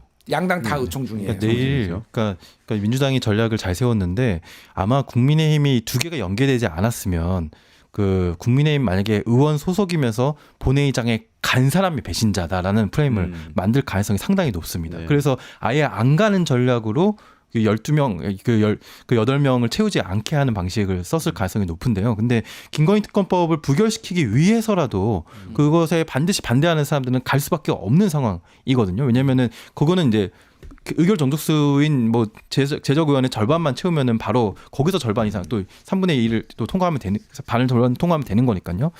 그래서 아마 이제 그 대부분의 국민의힘 의원들이 현장에 대부분은 아니지만 어느 정도 그래도 탄핵안이 더 중요하기 때문에 안 가는 전략을 또 세울 수도 있지 않을까라는 또 그런 판단도 들기는 하거든요. 아무튼 내일 그러니까 그 내일 상황이 어떻게 될지 좀 봐야 될 것 같은데요. 근데 시민들이 정말 관심을 갖고 또 어떤 국민의힘 의원이 어떤 입장을 내놓는지 또 현장에 가는지 뭐 이런 것들을 하나하나 유심히 좀 볼 필요가 있을 것 같습니다. 그전에는 어제 그 국민의힘 소장파 의원들이 발표했던 뭐 임기 단축 개헌이니 거국 내각이니 이런 안도 논의가 됐는데 이제 뭐 그거는 소용없는 얘기겠죠? 임기 단축 개헌은 이렇게 보시면 돼요. 그러니까 탄핵을 바로 발표하기에 굉장히 이분들도 부담이 되는 거예요. 5명 했잖아요. 거기에 이제 김재섭도 있고 김상욱도 있고 그런데 이분들은 그냥 탄핵 찬성하는 분들이라고 보면 될 것 같아요. 예. 그런데 바로 얘기하기 당내 여러 지지자들의 압력이 있으니 일단은 임기 단축 개헌을 하고 그거는 대통령이 받아들여야 되고 사과도 해야 되고 이런 건데 하나도 지금 충족이 될 가능성이 없고 지금 판이 바뀌었잖아요. 그러니까 탄핵 표결로 그래서 저는 탄핵 될 거라고 봅니다. 지금 상황은 탄핵 될 가능성이 높고 친한계들이 이제는 한동훈 대표가 깃발을 꽂았기 때문에 친한계들이 움직일 거예요. 이거를 완벽하게 여기에서 밀리면요. 윤석열의 성향으로 봤을 때 다 죽습니다. 그러니까 친한계 의원들까지 다 죽을 한동훈도 체포하고 구금하려고 했는데 지금 그렇겠죠. 그럼 뭐 네. 나중 일이에요. 그러니까 뭐 당내에서 권력 투쟁이 어떻게 벌어지고 무슨 뭐 선거에서 이거는 나중 일이에요. 지금. 전원 구속이야. 제가 이거는. 아까 얘기했죠. 김건희가 그 한동훈하고 그 18명 욕을 진짜 많이 했다고. 지금 거기 분위기는 그런 거예요. 그러면 권력을 쥐고 있으면은 무슨 해코지를 할지 모르는 거예요. 이 사람. 그러니까 김건희 씨도 사전에 몰랐다고 해도 내란 공범이네요, 결국은. 모르겠어요. 뭐 계엄 해제에 대한 영향력을 행사하려고 했던 거 아니에요? 그랬을 것 같아. 그게 이제 그 마지막으로 좀 이 얘기를 좀 하고 싶은데 의사결정을 권력을 가진 사람인데 권한을 가진 사람의 의사결정을 공적 체계로 하지 않는 사람들이 갖는 문제점을 마지막으로 말씀드리고 싶어요. 네네. 그러니까 지금 그러니까 그동안에 우리가 명태균 게이트라는 것에서 이제 우리가 봤듯이 윤석열이라는 사람의 의사결정 그 방식은 굉장히 즉흥적인데요. 굉장히 즉흥적인 것에도 영향을 미치는 굉장히 중요한 사람들이 있었다는 거죠. 가장 중요한 사람은 뭐니 해도 김건희 씨였고요. 또 김건희에게 영향을 주는 사람들이 또 있었던 건데 아마 우리가 이 명태균 게이트에서 밝혀진 거는 명태균이라는 사람이 김건희 씨에게 굉장히 중요한 영향을 줬던 사람으로 좀 보여집니다. 근데 지금 제가 기억하기로도 박근혜 최순실 게이트 때도 갑자기 무너지기 시작한 막 시점도 있었거든요. 근데 그때 막 십상시 문건이 막 그렇게 나왔을 때 막 정윤회 씨가 최순실이랑 헤어지고 나서부터 막 여러 가지 의사결정들이 이상한 것들이 나오기 시작하고 막 그러면서 막 차차차차 무너지기 시작했거든요. 그래서 아마 그 중요한 의사결정의 핵심 파트너가 최순실과 또 정윤회였는데 그나마 합리적이고 그 의사결정을 했던 사람이 빠지게 되니까 뭐 무너지기 시작했던 것 같아요. 근데 지금도 그러니까 공적인 의사결정 체계와 조언을 받을 수 있는 참모들을 다 갖추고임에도 불구하고 그쪽으로 의사결정 조언을 받지 않은 것이잖아요. 그리고 명태균 씨가 그 구속된 이후에 지금 이런 상황이 벌어진 거니까 와 지금 대한민국 하나가 그 이런 사람이 구속된 이후에 이렇게 무너지는 그런 이 인간관계가 조금 너무 나아간 걸지도 몰라도 공적인 의사결정 체계에 따라서 의사결정을 하는 것이 얼마나 중요한지도 다시 한번 좀 되새기게 된 계기가 아닐까라고 생각합니다. 네. 지금 또 속보가 이것저것 나오네요. 안철수 의원이 자기도 퇴진 안 하면 탄핵 찬성하겠다고 정확하게 밝혔고요. 탄핵 찬성이라고 발언을 했고요. 그리고 야당에서 이상민 행안부 장관이 계엄을 건의할 수도 있기 때문에 바로 탄핵하겠다. 이렇게 민주당에서 얘기를 했고 그리고 지금 메시지로 PD님이 전해주신 게 특전사령관이 계엄 중에 707 특임단 투입해서 윤 대통령한테 전화 받았다. 이게 지금 투입을 하라고 지시를 받았다는 건지는 모르겠어요. 근데 전화를 한 사실이 있다. 아직 얘기를 했다는 거예요. 심각한 거죠. 그러니까 그럼 이제 겁만 주려고 했다. 경고 차원이었다라는 게 아니라 다 정확하게 거짓말이네. 다 거짓말이고 정확하게 체포하는 거가 들어간 건데 대통령이 뭐 지시를 할 때는 알고 있었다라는 거잖아요. 그럼 말려야지 만약에. 그렇죠. 야 그러려면. 이거는 내가 하려고 그랬던 거 아니야. 겁만 줘. 이렇게 얘기를 했어야 되는 거죠. 그러니까요. 사실이라면. 예, 사실이라면 뭐 그것도 일단 말도 안 되지만 어쨌든 이거는 뭐 내란 이제 쿠데타가 뭐 거의 확실해졌다. 거의 확실하네요. 예, 예. 현직 대통령에 의한 쿠데타. 그렇지만 김준일 대표님 말씀대로 김준일 평론가님 말씀대로 어쨌거나 지금의 경찰이 현직 대통령을 들어가서 수사한다는 것은 사실은 중과부적이기 때문에 김용현 전 장관이 썼던 말이죠. 중과부적이었다 쿠데타가 그랬는데 중과부적이기 때문에 빨리 탄핵을 하는 게 결국 해법이다. 이거네요. 그 사이에 좀 별일이 없어야 될 것 같은데 탄핵을 하면 요거 마지막으로 하나만 탄핵하면은 그 다음에 그 대통령직을 누가 넘겨받아서 갑니까? 어떻게 되는 거예요? 한덕수 국무총리가. 근데 한덕수 국무총리 지금 모르잖아요. 공모자인지 뭔가 묵인자인지 알 수 없잖아요. 근데 지금 정황으로 보면은 어쨌든 뭐 묵인을 뭐 반대를 했다라고 주장을 하고 있고 또 어쨌든 이거를 해제하는데 한덕수 국무총리가 국무회의를 주재를 해서 풀었잖아요. 네. 그러면은 이제 사실은 일각에서는 뭐 교체를 또 총리를 해야 된다는데 그렇게 하면 너무 복잡해져요, 사실은. 그래서 일단은 제가 말씀드린 건 한덕수는 국내 최장수 총리는 예약을 해놨다. 왜냐하면은 그 전에는 이낙연이었거든요. 매년 1월 13일을 넘기면은 최장수가 돼요. 근데 확정적으로 지금 넘어가게 됐어요. 이전에도 그러니까. 국무총리 했었는데 아마 그것까지 합친 건가요? 그러니까 한 번에 하는 거예요. 아, 한 번 기간으로 그래서 일단은 근데 한덕수 그게 기간이 어떻게 되죠? 그러니까 탄핵 의결하면은 헌재로 가잖아요. 네. 어느 정도 기간 만에 그거를 결정을 하게 돼요? 그러니까 그냥 박근혜 때 얼마나 걸렸는지 보면 돼요. 저기 했잖아요. 12월에 의결했고 12월 3일이었어요. 심지어 12월 3일에 탄핵안을 했어요.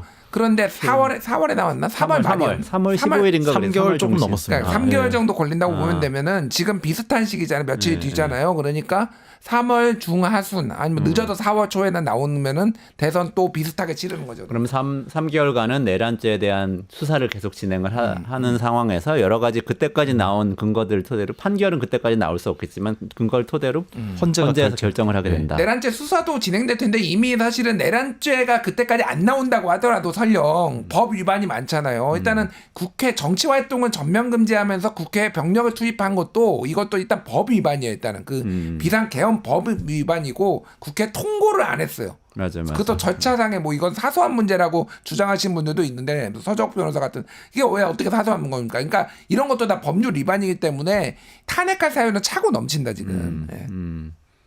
탄핵할 사유는 차고 넘치기 때문에 탄핵 결정이 날 것이고 그러면 지금 만약에 오늘 내일 탄핵 의결 한다고 그러면 3월쯤에는 헌재 결정이 나고 그러면 그 다음에 대선이 어떻게 되나요? 그러니까 5월 10일이 그때였잖아요. 또 5월 9일에 했습니다. 5월 9일 똑같은 사이클. 거의 비슷한 사이클로 가는 거예요. 5월 9일이었죠. 5월 중순쯤. 5월 중순. 그리고 그렇게 해서 거리시의 대선은 당선되자마자 바로 취임하는 바로 걸로 취임합니다. 하죠. 예. 근데 이수희 없이요. 이거는 이제 조금 뒤의 일이긴 한데 제가 이제 드리고 싶은 말씀은 그때와 동일하게 방식으로 이렇게 가서 이게 나라가 이렇게 되는 게 맞느냐. 사실은 윤석열 탄핵되면은요.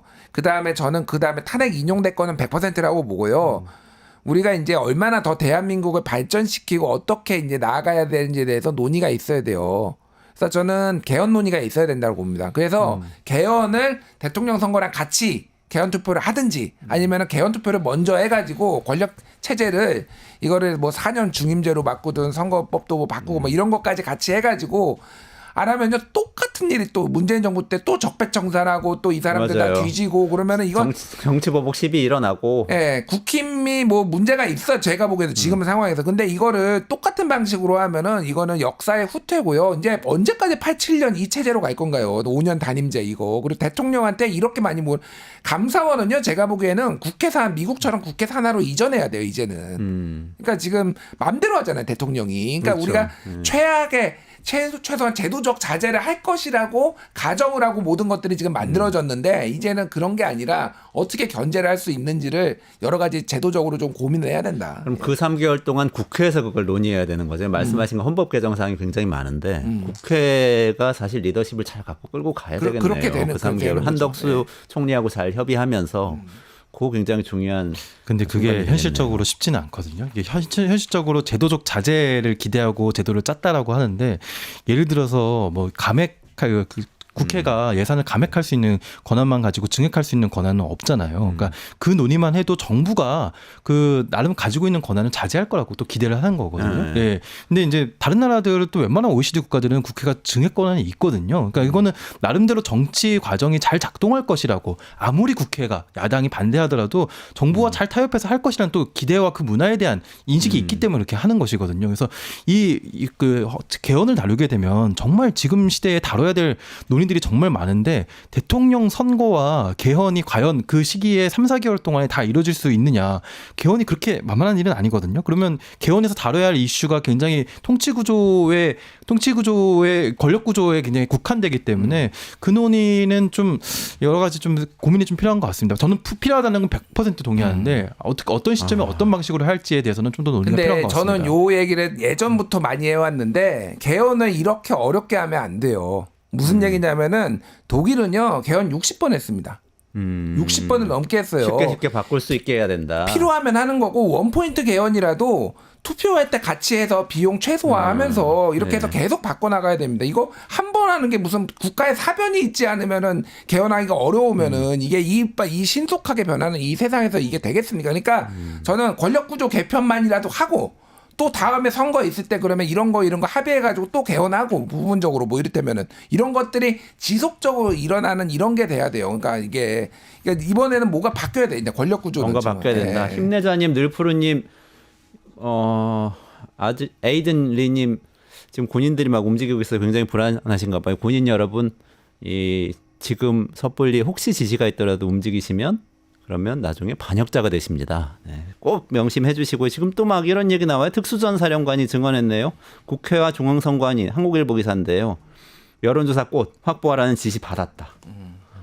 누구로부터 받았다 그런 거예요? 누구로부터는 아직 안 나왔어요. 국방부 장관으로부터 받았어요. 그러니까 국방부 장관이 구체적인 지시는 했고 이제 윤석열 씨가 나중에 몇몇 중요 포스트에 대해서는 그냥 확인 전화를 한 것 같아요. 제 생각엔. 그렇게 이제 해석이 되는 이 상황이네요.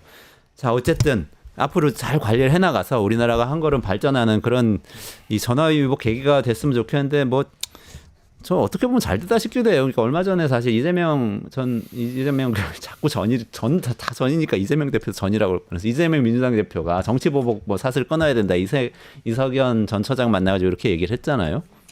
근데 그게 사실 안 될 가능성이 높다고 김준일 평론가님 말씀하셨는데 사실은 이건 정치보복 아니니까 내란죄 혐의자는 정치보복 아니잖아요. 그냥 이쪽은 이렇게 딱 정리하고 그 다음부터 누가 대통령이 되든지 아니면 정치체제가 바뀌어서 누가 총리가 되든지 간에 좀 이 정치보복의 사슬은 끊어졌으면 좋겠어요.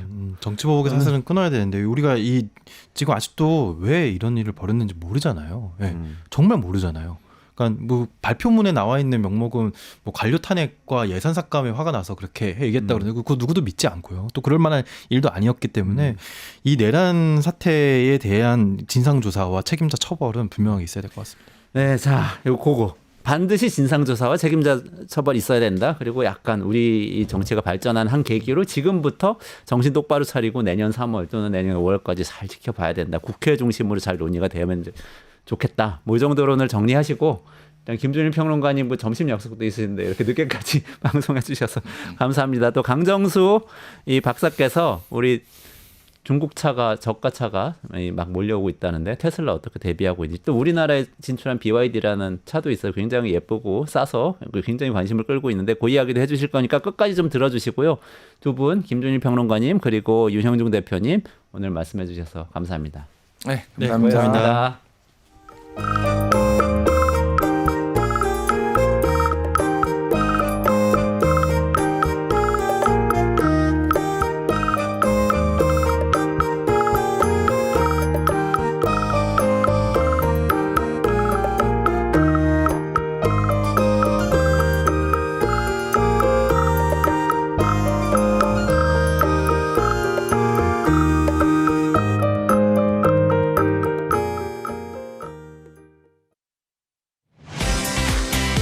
사용자 중심의 뉴스포털 플랫폼 뉴스통.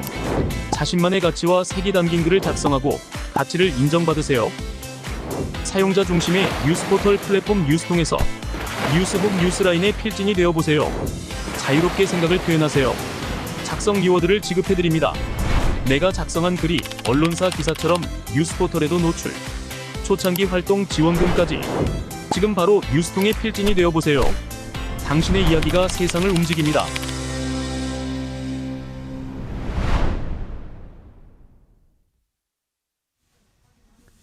네, 강정수 박사 모시고요. 뭐 테슬라 이야기 그리고 중국 전기차의 공세 이야기 나눠보도록 하겠습니다. 어서 오세요. 안녕하세요. 네. 네, 근데 오늘 본론 시작하기 전에 전국 이야기 하지 않을 수가 없어요. 청와대 출신이잖아요. 네, 문재인 맞습니다. 정부 때 뭐 하셨죠?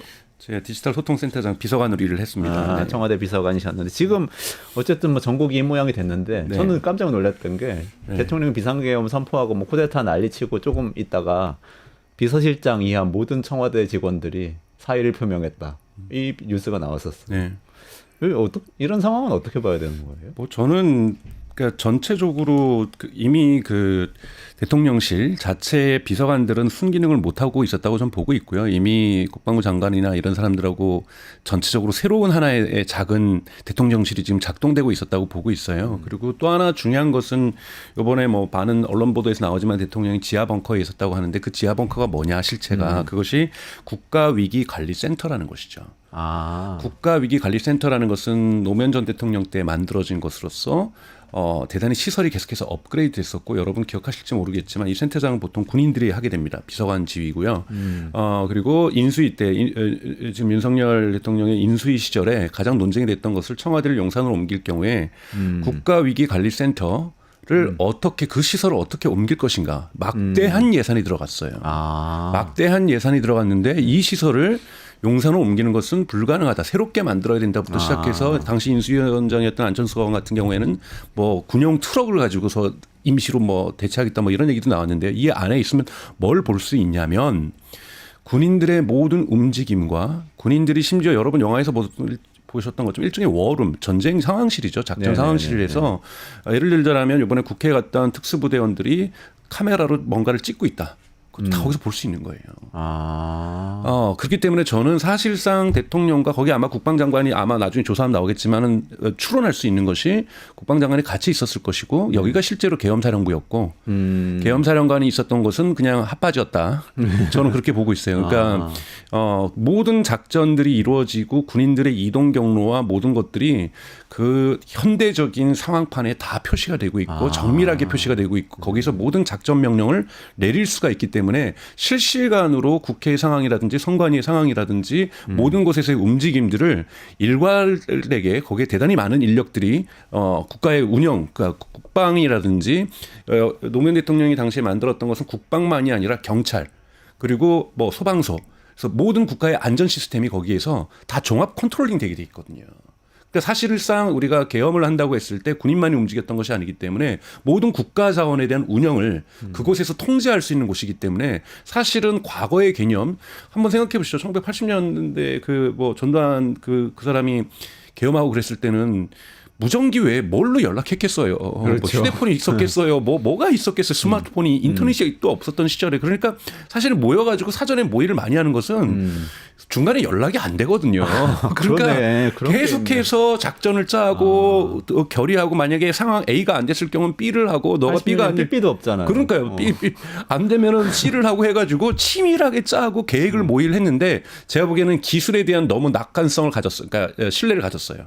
실패한 원인 중에 하나는 기술에 대한 지나친 신뢰예요. 왜냐하면 쿠데타 실패 이유가요. 그렇죠. 그러니까 여러 가지 작전들을 보면서 여기서 다 통제할 수 있을 거라고 봤고 여기서 예를 들자면 공군에게 명령 내리면 당연하게 헬기 들어가는 허가권을 바로 내려줄 줄 알았고 왜냐하면 거기가 통제 시스템이고 여러 가지를 갖다가 보고 있는 것이 사실은 거기가 뭐냐면 북한하고 전쟁 났을 때 전쟁을 컨트롤할 수 있는 곳이에요. 모든 정보가 다 들어올 수 있게 모든 국정원의 정보부터 시작해서 경찰의 정보, 소방서의 정보, 모든 군부대의 정보 그리고 정보기관이 가지고 있는 모든 정보가 그 안에서 움직여지고 있고 통제될 수 있는 공간으로 만들어놨기 때문에 하지만 이렇게 해서 그것을 운영하는 것을 노무현 대통령에 의해서 만들어지기 시작했고 뭐 계속해서 진화했고 기술도 진화했으니까 했는데 실제로 그거를 군사작전에 써본 적은 없잖아요. 그렇죠. 이번이 처음으로 써본 거죠.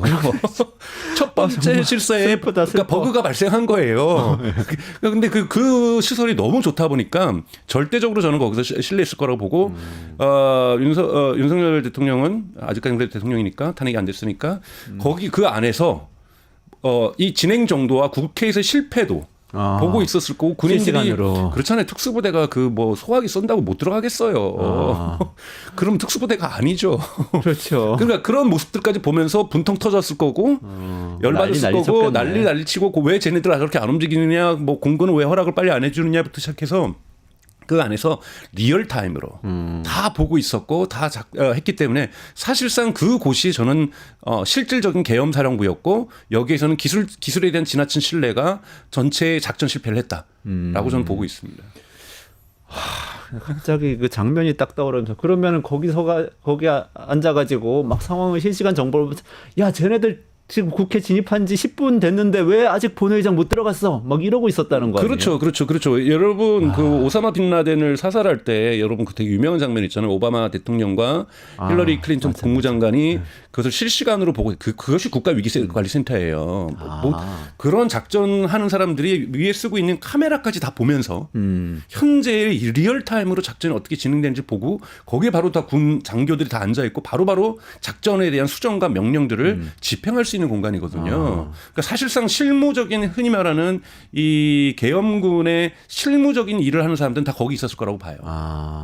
그러면 거기는 방어도 철통 방어겠죠? 그렇죠. 지하 그러니까 벙커잖아요. 혹시 반란이 일어나서 다시 그럼요. 뒤집으려고 여기는 오더라도 뭐 폭탄이 떨어지는 것 이런 것들을 다 방어할 수 있고 이게 벙커거든요. 거기에 최첨단 설비가 들어가 있는 거고요. 통신이 두절됐을 때도 인천이 두절됐을 때도 전기가 나갔을 때도 다 작동할 수 있는 대통령이 대피할 수 있는 공간이고 전쟁 작전 사령부예요. 거기가 사실상. 그러면은 혹시라도 여기에 이 지금 쿠데타 시도에 반기를 들고 군의 일부가 대통령님 이러시면 안 됩니다 하고 이걸 역으로 진격해 들어올 경우에도 방어할 수 있는. 그렇죠. 거기가 그리고 방어할 수도 있고 그리고 그런 흐름도 파악할 수 있죠. 그렇게 그렇죠. 온다는 것도. 모든 군부대의 차량이라든지 심지어는 탱크의 이동이라든지 장갑차 이동이라든지 잠수함이라든지 함선의 이동 이런 것까지도 다 흐름을 이 지도 속에서 그려냅니다. 여러분들 영화 속에서 보는 장면하고 유사해요. 영화에 나오는 그렇죠. 장면 워룸, 많이 있죠. 그러니까 워룸. 전쟁 네. 작전 상황실 이런 거하고 동일한 시스템을 한국도 국가가 갖추고 있습니다. 가난한 나라도 아니고 네. 이게 국가 위기 관리 센터라는 곳이고 그 안에서 실질적으로 이 상황들을 다 보면서 판단하고 움직였을 거라고 저는 보고 있어요. 근데 거기서 사실은 적을 향해서 그 지시를 하고 정보를 입수해야 하는 것인데 네. 지금 시민과 국회의원을 상대로 그걸 네네, 하고 한 있었다는 거죠. 네네네. 기술이 좋은 면도 있는데 이럴 때 보면 좀 기술이 어설퍼서 실패해서 다행인가? 그러니까 기술의 사용법에 대해서 제가 보기에는 어설펐다고 저는 생각이 들어요. 어설퍼서 다행입니다. 네, 어설퍼서 다행입니다. 다행이에요. 전기차 얘기하시죠. 네.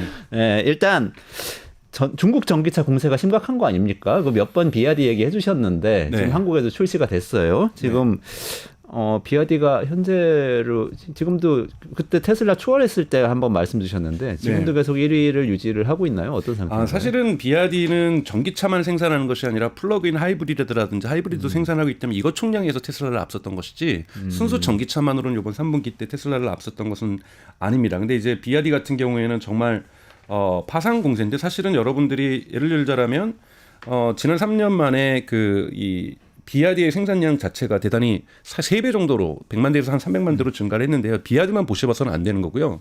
중국 공산당 정부라든지 중국 정부 입장에서는 비아디가 1등하는 것, 2등하는 것, 3등하는 것 이게 중요한 것이 아니에요.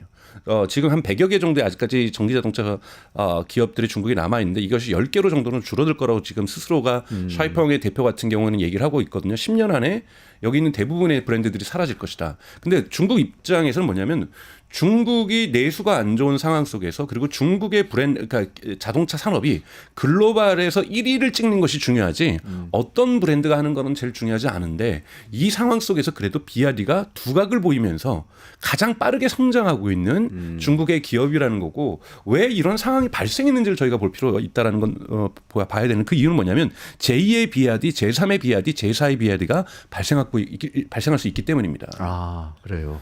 그 가장 큰 원인은 여러분 내연기관에서 전기차로 바뀌었을 때 뭐 테슬라에게는 특혜를 줬지만 중국 같은 경우에는 대부분 합작법인을 통해서만 들어갈 수 있었잖아요. 가장 어려운 기술이 사실은 한국이 그걸 해냈다는 것만으로도 저는 기적 같은데 이 내연기관과 파워트레인 즉 이 폭발력으로 이루어지는 상하 운동을 회전 운동으로 바꿔서 자동차 밖에 전달하는 이 시스템을 웬만해서는 못 만든다라는 거예요. 55대 55 조인트 벤처로 있어서 그 기술은 못 빼냈다라는 거예요. 그러면 이걸 버리게 되면 시장 진입 장벽이 낮아지는 거잖아요.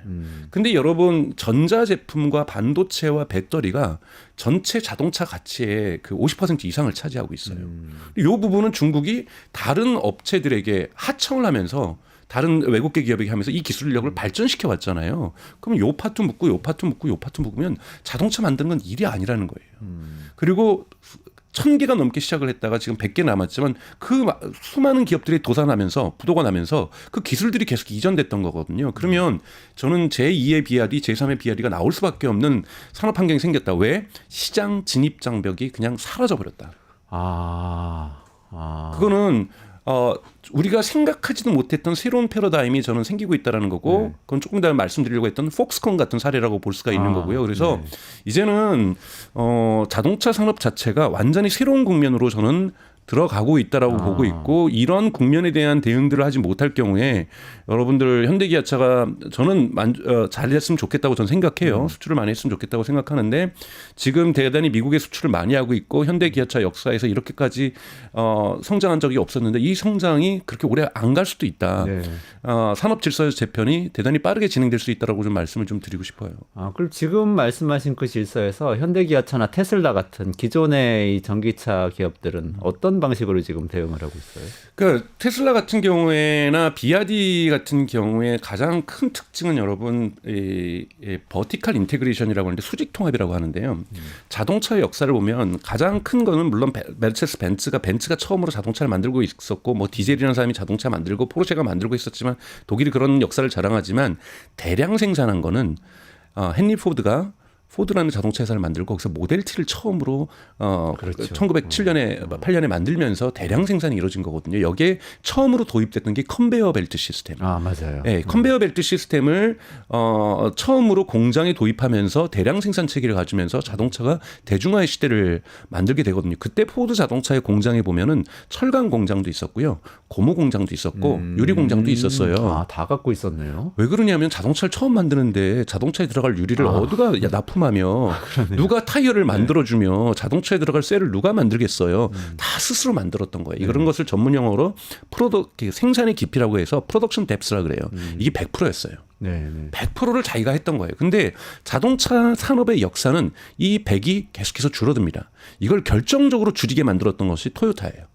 토요타가 여러분 1970년대 80년대 린 프로덕션이라는 걸 쓰면서 얇은 프로덕션인 걸 하면서 왜 우리가 다 만드냐.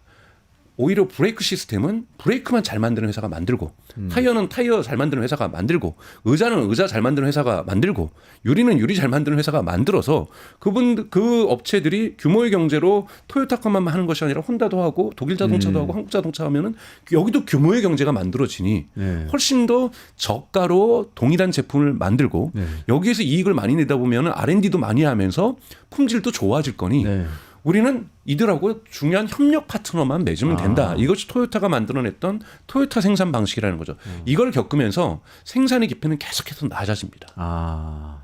대단히 낮아지고 현대 같은 경우에도 대단히 애매한 구조로 또 이제 순환 출자 구조도 있고 그러다 보니까 현대 모비스라는 기업에서 사실은 또 핵심 부품을 또 현대자동차에 납품하는 구조. 그리고 현대 모비스를 흔히 말하는 이 회장 일가에서 장악하고 있는 모비스를 통해서 현대차와 기아차를 지금 장악하고 있는 이런 형태로 구성이 됐던 거잖아요. 근데 이것도 뭐냐면 내연 기관이 영원할 거라는 구조 속에서 짜왔던 거죠. 근데 현대 모비스 같은 경우에는 이제 내연 기관에서는 중요한 역할을 못 하게 되는 구조인데요. 전기차에서는. 네. 그래서 아직까지 현대차는 프로덕트 생산의 깊이가 지수가 낮습니다.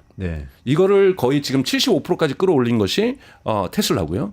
그리고 테슬라는 이걸 계속해서 끌어올리겠다라는 거고, 그런데 지금 BRD 같은 경우에는 일부 차량 오토3 같은 경우에는 95%예요. 그럼 모든 걸 다 자기가 만들기 시작하는 거죠. 이러면서 왜냐하면 그래도 될 정도로 부품의 많은 부분이 사라졌어요. 그렇죠. 그렇죠. 부품에 전체 내연 기관에 들어가는 것에 7분의 1이라는 사람들도 있고 6분의 1, 5분의 1이라는 사람도 있는데요. 요번에 어제자죠. 테슬라의 주가가 지금 막 어제자 그래도 많이 올랐는데 거기에서 이제 로보택시 담당자가 나와서 설명을 한 거예요. 전체 이 사이버 트럭에 들어가는 이 사이버 트럭이 아니라 사이버 캡 로보택시 들어가는 부품이 모델 3의 반도 안 된다는 거예요. 더 줄었다는 거네요. 계속 줄이고 있는 거예요. 줄이고 있다 보니 생산 단가는 낮아지는 거고, 근데 줄이다 보니까 이게 뭐가 되냐면요. 제가 여러 번 말씀드렸는데 컨트롤러라는 것이 있어요. 부품의 어떤 구성 단위에는 이 컨트롤러에 흔히 말하는 미들웨어라는 소프트웨어가 들어갑니다. 요것들을 다 연결하면서 흔히 말하는 우리가 운영 체제라는 것들이 이 전체를 움직일 수 있는 거거든요. 스마트폰이나 아이폰이나 갤럭시에는요, 이 컨트롤러 부품에 있는 컨트롤러는 다 설계가 애플에 의해서거나 삼성에 의해서 돼요. 그렇기 때문에 이 안에 딱 OS랑 궁합이 맞아가지고 딱 OS가 들어가면 운영체제가 들어가면은 모든 부품을 통제할 수가 있는 거죠. 지금 자동차는 절대 그렇게 되지 않습니다. 내연기관은 일어날 수도 없어요. 부품이 너무 많고 그 부품 중에서 핵심 부품인 내연기관의 폭발물은 컨트롤러로 통제도 잘 안 돼요. 그러니까 전자적으로 그러니까 소프트웨어적으로 통제도 잘 안 된다는 거죠. 전기차는 이 부분이 잘 되는데 테슬라는 그거를 스스로 하겠다고 생각하면서 자꾸 부품들을 줄여요. 부품을 줄이면서 테슬라의 슬로건이 뭐냐면 엔지니어의 The best part is no part라고 그래요. 가장 훌륭한 부품을 없애는 것이다. 그러면서 계속 부품을 없애면서 컨트롤러를 통합하고 이 컨트롤러를 이더넷으로 심지어는 연결하면서 흔히 말해서 하니스 작업이라고 하는 전선줄 연결 작업도 예를 들자면 모델 S에는 3km 가까이의 전선줄이 들어갔어요. 근데 이 일반 차량마다 대부분 2km에서 3km씩 들어가거든요. 그런데 사이버 트럭 같은 경우에는 100m로 줄였어요. 100m요? 네. 그러니까 가장 안전이 있는 이 안전이 중요한 스티어링 휠 같은 경우라든지 브레이크 시스템의 가스 페달에만 전기줄을 이중적으로 해놓은 거죠. 이더넷으로 연결하면서 다 이더넷으로 무선 통신을 하게 만들어 놓고 핵심 보안 그러니까 안전 기술 같은 경우만 전선줄로 좀 연결을 해준 거죠. 이게 100m밖에 안 되는 거예요. 그러니까 훨씬 더 총대하기 쉬운데 사이버캡 가면 이게 100%로 만들어지는 거죠. 그러면은 프로덕션 뎁스도 높아질 뿐더러 그리고 이 운영 체계가 들어가기 좋게 되는 거죠. 여기에서 자율주행이 더욱더 완벽해질 수 있는 거죠. 지금도 이번에 버전 13이 나와서 완벽해지고 있지만 이렇게 자동차 산업의 생산 패러다임이 내연기관하고 완전히 다르다는 거예요. 그러다 보니까 지금 폭스바겐이 붕괴되는 것도 이 내연기관도 만들어야 되는데 전기차의 새로운 플랫폼도 개발해야 되니까 R&D 인력도 나눠줘야 되고 서로 또 싸워요. 그렇겠죠. 회사 내에서 권력 투쟁이 있죠. 우리가 지금까지 회사 먹여 살렸는데 새로운 거 만드는데 자꾸 얘네들이 새로운 걸 시도하는 것을 막고 그냥 여기 내연기관에 썼던 거 부품 여기 가서 또 쓰고. 그러니까 동력 장치는 안 쓰더라도 원래 있는 전통 부품 샘플을 너네가 써줘야 이게 규모의 경제가 나면서 우리가 이윤을 낼 텐데 혁신을 자꾸 저어야 합니다. 그러니까 이런 부분들이 있는데 그러다 보니까 새로운 출연자들은 이러한 흔히 말하는 레가시죠. 전통에 대한 구애를 받지 않다 보니 혁신적으로 치고 나갈 수 있어요. 지금 현대자동차나 기아자동차도 잘 만들지만 완벽하게 전기차를 처음부터 끝까지 새롭게 설계했구나. 이런 느낌은 안 드는 그런 거예요. 느낌 아니죠. 예, 대표적으로 여러분 샤오미가 지금 전기차를 만들고 있잖아요. 샤오미가 스마트폰 만들고 뭐 정말 진짜 모든 가전제품 다 만드는 회사가 전기차를 만드는데 많은 사람들이 이제 착각을 하고 이거 샤오미가 제작하는 거 아니에요. 바이기라고 해서 BAIC라고 해서 중국에 있는 전기차 전문 업체가 샤오미의 주문 생산해 주고 있는 거예요. 그렇군요. 그러니까 근데 이 샤오미는 이거의 디자인을 또 유럽에 있는 사람들 가지고 가서 디자인을 만든 거예요. 중국 사람들이 한 명도 안 꼈다 그래요. 유럽에 있는 디자이너를 껴가지고 요거대로 만들어 달라고 하니까 이제는 만들어 줘요. 자동화에서. 주문만 하면 그대로 만들어주는 거예요. 그대로 만들어주는 시대로 왔다는 건 대단히 큰 변화죠. 굳이 그렇죠. 여러분 휴레팩카드가 1990년에 1990년대부터 6년부터 해서 우리가 왜 컴퓨터를 만들어야 되지 직접? 이거 외주 주자. 그래서 1920년까지 해서 이걸 이제 100% 외주 줍니다. 후레팩카드라든지 데일이라든지 여러분 그렇죠. 직접 HP. HP 직접 제작 안 해요. 그런데요 직원 수도 더 줄고요. 그다음에 자산 투자를 안 해도 됩니다. 공장 설비를 안 해도 되잖아요. 그렇죠. 부담 훨씬 덜해지겠네요. 그렇죠. 애플도 공장 없잖아요. 어디가 만듭니까? 폭스콘에서 애플의 아이폰의 70%를 혼자 만들어줘요. 이런 업체가 잘해주면 되는 거고 공급망 관리만 잘해주면 되는 거거든요. 그런데 이익률은 훨씬 더 높아지죠. 그렇죠. 그러면 생산도 안 하면서 근데 계속해서 R&D를 하면서 어떻게 제품을 개선할 것인가에 대한 흔히 말하는 디자인만 하는 거예요. 디자인만 하면은 여기에 맞는 공급 업체들이 다 그러니까 높은 품질로 만들어준 이제 지금 만드는 게 뭐냐면 자동차도 이렇게 가면 안 되냐라는 주장이 나오기 시작하는 거예요. 거군요. 이 바로 요즘 폭스콘에서 시작하고 있는 자동차 산업에 대한 진출이고. 그 말씀드리면서 폭스콘은 그러니까 애플의 스마트폰 만드는 회사로 우리는 다 알고 있는데 자동차를 만든다는 이미 건가요? 6개 종류가 있고요.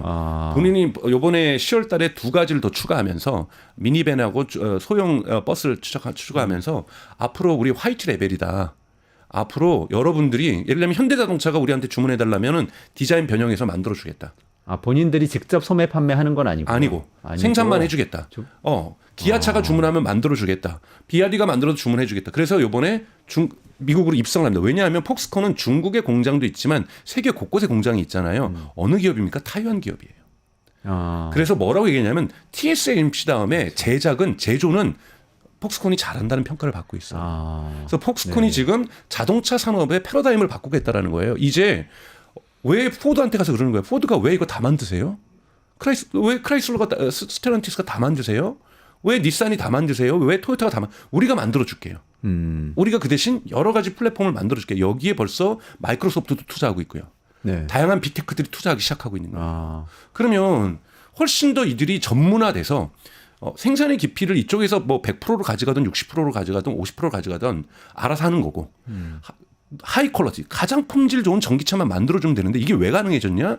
진입 장벽이 낮아져서 그렇다는 거예요. 근데 스마트폰하고 전기차하고 뭔가 거리가 있는 기기 같은데 비슷한가 보죠. 그러니까 팍스콘도 제 기억이 맞는지 모르겠지만 원래는 애플에서 애플카 지금은 접었지만 한다고 하니까 그거 만들려고 했다고 그때 맞아요. 들었었는데 그 시작은 그렇게 했지만 왜 우리가 애플카만 만드냐? 우리가 왜 다양한 것들 만들어줄 수 있고 폭스콘이 여러분 아이폰만 만드는 것이 아니에요.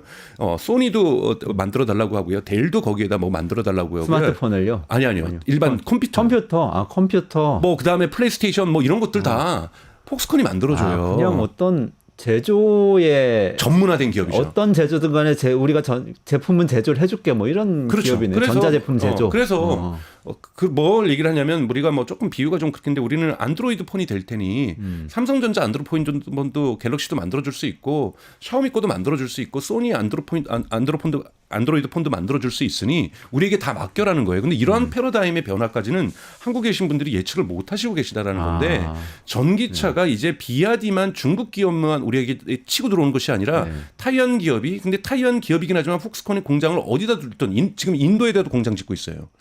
인도에다도 자동차 공장을 짓고 있는데 인도에서 만들어져서 전 세계에 팔린다든지 이러면 관세 장벽에서도 또 애매한 공간이 되고 지금 미국에도 공장 짓고 있어요. 자동차 공장을. 그러면 미국에서도 현지 생산 가능한 거고요. 그렇기 때문에 지금 이제 이 뭐라고 했냐면 미국에 있는 전미 그 제조업 연맹에서는 사실 제한적인 것, 비아디도 제한적이지만 폭스콘식의 접근 방식도 제한적인 거고 자동차 산업이 근본적인 가장 큰 100년의 역사에서 토요타의 도전보다 더 큰 가장 큰 도전을 받고 있다고 얘기를 하는 거예요. 왜? 이제 차량의 가격도 내연기관보다 저렴한 것들이 품질도 좋으면서 치고 들어오고 있다는 거죠. 그럼 폭스콘에서 자체 모델 내놨다는 거 있잖아요. 모델 D인가요? 모델 T, 모델 C도 있어요. 그것들을 미는 건 아니고. 그렇죠. 그거는 파운드리 지금 반도체에서 파운드리 TSMC 하는 것처럼 똑같은 뭐 수주받아서 파운드리죠. 그러니까 거예요. 지금 일종의 그거를 테스트해보고 사람들한테 보여주기 위해서 지금 타이완에서 작동되고 있는 버스들이 전기 버스들이라든지 모델 C라고 해가지고 타이완에 있는 자동차 회사랑 합작 회사를 만들어서 우선은 보여주고 있는데 잘 팔리고 있어요. SUV도 있고. 네네. 그러다 보니까 근데 우리가 디자인 껍데기는 다양하게 바꿀 수 있다. 플랫폼은 모빌리티 인 하모니라고 해서 MIH라고 하는 전기차 플랫폼들을 만들었어요. 네. 여기에 빅테크들도 투자를 좀 해주고 있고 그러면 폭스콘 같은 기업이 그러니까 정확하게 잘 보신 거예요. 파운더리예요. 반도체 파운더리죠. 설계는 엔비디아가 하지만 생산은 TSMC가 하잖아요. TSMC 파운드리로서 그냥 엔비디아가 설계한 걸 잘 만들어주는. 그렇죠. TSMC 공장은 지금 일본에도 짓고 있고 독일에도 짓고 있고 미국에도 짓고 있잖아요. 그렇죠. 그러면 폭스콘 공장을 여러 군데 지을 수 있는 거예요. 그러네요. 저 가지고 거기서 주문 생산해 주길 테니 자동차 업체한테 계속 호소하는 거예요. 제발 너네가 직접 제작하는 시대를 끝내라. 그러면은 예를 들어서 트럼프 시대에 지금 어떻게 갈지 잘 가늠은 안 되지만 만약에 바이든 때처럼 한다고 그러면은 공장을 어쨌든 많이 미국 내로 들어오게 하려고 할 텐데 그러면은 이런 팍스콘 같은 회사들은 미국에서 미국 전기 자동차 우리가 다 만들어 드릴게요. 그럼 GM에도 가서 장사하고 뭐 이런 식으로 그렇게 갈 수도 있는 거고 왜 근데 스텔란티스만 하겠어요? 새로운 스타트업이 할 수도 있죠. 그러네요. 미국같이 스타트업들 자동차 산업이 허가 산업이 아닌 곳이잖아요. 신고 산업이잖아요. 그러면 다양한 스타트업들이 그냥 폭스콘에서 우리의 디자인과 거기에 운영 체계를 뭘로 할 것인가? 운영 체계를 차라리 만들자. 정말 소프트웨어적으로 사고하게 되겠죠. 차라리 운영 체계는 우리 걸 집어넣자. 자율주행은 우리가 집어넣자. 웨이모가 대표적으로 지금 폭스콘하고 얘기를 하고 있어요. 로보택시는 웨이모 로보택시는 구글의 로보택시는 폭스콘으로 하겠다라는 거예요. 아, 그래요? 네. 그러니까 이런 부분에서 지금 현대자동차도 협상 대상이지만 폭스콘은 확정됐거든요. 다 차세대로. 네. 그러니까 이런 부분에서도 아니 구글 같은 경우 자율주행 하는데 하고 그다음에 지금 영국에 있는 웨이브라든지 이런 자율주행 차량 만드는 것도 우리 폭스콘이랑 하겠다. 충분히 할 수가 있다라는 거고요. 폭스콘의 회장이 뭐라 그러냐면 우리는 테슬라 차량도 만들고 싶다 그래요. 테슬라 것도 만들어 드릴게요. 네, 뭐 이런 지금 얘기를 하고 만드셔야 돼요. 네, 네. 이렇게까지 얘기할 정도로 지금 자동차 산업의 패러다임이 완전히 바뀌고 있어서 여러분 앞으로 5년, 16년 안에는 완전히 바뀔 거예요. 그리고 이렇게 접근하면요, 트럼프도 아니 제조 공장도 미국에 와서 하겠다 그러고, 그리고 제품도 생산도 미국에서 하겠다 그러고, 서플라이 부품들도 세계 각국에서 들어오고, 소프트웨어는 미국 거고, 이걸 반대할 이유가 뭐가 있어요? 그렇죠. 그러면 경쟁력이 내연기관도 있어지다 보면은 되게 파괴적으로 들어갈 거예요. 그럼 한국에도 폭스콘이 여러분 들어오시면 뭐 우리나라 좀 반중 정서 있긴 하지만 뭐 타이완 건데 어떻게 할 거예요, 여러분? 현대차, 기아차한테도 되게 큰 도전의 굉장히 물결이 큰 위협이네요. 지금 도사리고 있는 거고 다가오고 있는 겁니다, 여러분. 그러면 마지막으로 여기에 대응을 하려면 어떻게 해야 되는지 좀 여쭤보고 싶은데요. 현대 기아차 같은 경우 지금까지 우리가 갖고 있는 자동차 산업에 대한 이미지는 이렇잖아요. 이거는 큰 공장을 지어놓고 많은 노동자들을 고용해서 열심히 이제 숙련공들이 잘 만들면서 많은 중소기업들한테 또 부품 하청을 주면서 우리 경제를 많은 일자리를 통해서 먹여 살리는 그런 산업이다. 이렇게 많이 인식이 되잖아요. 그렇죠. 사실은 이렇게 하면 노조도 반대하죠. 뭐 노조는 당연하게 아마 파업을 할 겁니다. 사실은. 근데 이러한 것이 이제 산업의 패러다임이 바뀌면서 겪을 수밖에 없는 진통인 거고, 그러면은 돈을 어디서 벌 것인가? 후레페카드는 그러면은 대른 돈을 어디서 버나요? 판매와 새로운 제품에 대한 업그레이드와 버전을 갖다가 계속 높여내는 기획과 디자인은, 아이디어는, R&D는 델과 후레페카드가 하면서 기업의 수익률을 높여가고 있는 거잖아요. 네. 그런 식으로 사실은 패러다임이 이제 자동차도 바뀌는 걸 저는 받아들여야 된다라는 거예요. 받아들여야 된다. 네. 어쨌든 어떤 면에서는 현대 기아차도 새로운 위기를 맞았네요. 네. 그렇다면 한국 정부 같은 경우에 산업 정책을 지금 같은 상황에서는 그런 산업 정책도 없겠지만 그것이 저는 가장 안타까운데, 실제로 예를 들자면은 폭스콘한테 얘기할 수도 있는 거죠. 만약에 여기서 판매를 하려면 폭스콘 공장 한두 개는 한국에다 져라. 네. 그럼 여기에 현대 기아차, 예를 들면 모닝도 여러분 아시는 것처럼 기아의 모닝, 기아가 만드는 거 아니잖아요. 어디가 만들어요? 다른 회사에서 납품 받아요. 아, 그렇군요. 그리고 기아의 차 자체를 그냥. 차 자체를 모닝은 기아가 만드는 게 아닙니다. 그런 방식을 선택할 수도 있죠. 이미 근데 그러한 거는 이제 기아가 직접 하기에는 너무 저가 차량이라고 하는 거죠. 그래서 모닝 같은 경우는 납품을 받는데, 이것처럼 사실은 전기차 일부를 납품 받을 수도 있고 마을버스도 다 바꿔야 되고 지금 전기차로 바꿔야 될 게 한두 개가 아니거든요. 네. 그럼 이런 부분에서는 폭스콘의 차량을 선택할 수가 있는 거고, 여기에 한국도 예를 들자면 자동차 산업을 우리가 삼성자동차 때문에 사실은 전후에서 그런 충격이 있긴 하지만 허가 산업이 아니라 이제는 신고 산업으로 네. 바꿔주면서 다양한 스타트업들이 등장할 수 있는 산업 구조를 짜주는 것도 저는 필요하다고 봐요. 그래서 마을버스는 폭스콘을 통해서 협업을 통해서 A라는 한국 기업이 네. 여기에서 서비스를 통해서 다양하게 만들어내고, 그렇죠. 네. 이런 식의 어떤 새로운 신규 산업들을 만들어내면서 일자리를 창출하는 것, 경제 가치를 만들어내는 것, 이런 식으로 산업 패러다임이 완전히 바뀌어야 된다고 저는 보고 있습니다. 예컨대 뭐 스타트업도 할 수 있고 뭐 네이버나 카카오나 그렇죠. 하늘과 컴퓨터 이런 회사들도 할 수 있겠네요. 그럼요. 소프트웨어 역량만 있으면. 샤오미도 하는데. 그러네요. 못할 이유가 뭐가 샤오미도 있는데. 바이두도 그러네요. 저기 미국의 중국의 네이버처럼 검색 회사잖아요. 네. 근데 로보택시 회사 영업하잖아요. 아. 구글도 하잖아요. 네. 왜 한국의 네이버하고 카카오는 못하고 왜 한국의 게임 회사는 못합니까? 열어줘야 된다는 그럼 거죠. NC 소프트도 할 수 있고 넥슨도 그렇죠. 할 수 있는 거죠. 새로운 산업의 패러다임이 바꾸면 그들이 성장할 수 있는 소프트웨어적인 기술을 갖고 있는 곳에서 결합할 수 있게끔 만들어주고 산업의 새로운 돌파구와 성장의 돌파구를 마련해주지 않으면, 이렇게 한번 IT 기업이 뭐 IT 강국이었다. 지금 저는 정부 관료들 중에서 IT 강국 이야기하는 사람들 아직도 있던데, 그런 사람들 보면은 어느 시대에 살고 있나 싶어요. 그러니까 90년대, 2000년대 패러다임으로 2020년대와 2030년대를 어떻게 맞이할 거예요? 이건 저는 작동 안 하는 지하 벙커에 살고 있을 수도 그러니까요. 있어요. 맞아요. 그냥 그거 위기관리센터 그거 보면서 와, 이거 GPS로 다 움직이는 거 보고 여기서 명령만 되면 다 군의 움직임이 다 되니 내가 작전 다 할 수 있겠구나. 이런 착각 빠지면 안 된다라는 거죠. 완전히 마음대로 안 되는 거죠. 세상의 변화하고 단절되는 거 한 번도 실행해 보지 않았던. 그래서 저는 좀 산업에 대한 정책도 사실은 다음 정부에서는 많이 바뀌어야 된다고 저는 보고 있습니다. 네. 현대 기아차 대단한 위기를 맞았네요. 유럽 차들도 그런 것 같고. 그렇지만 이겨내기 위해서 뭔가 할 수 있는 게 있는데 그것은 우리도 좀 소프트웨어 기업 중심으로 자동차 산업을 재편하는 좀 상상력을 발휘할 때가 됐다. 이런 말씀. 맞습니다. 예. 네. 정리해 주신 주셔서 걸로 고맙습니다. 정리를 하겠습니다. 오늘 좀 여기서 방송 마무리해야 될 것 같은데요. 네. 오늘 이원재 끝내주는 경제에서 조금 시간을 길게 잡아서 좀 지금 비상한 이 국가 상황하고 맞물려서 이 방송 진행했습니다.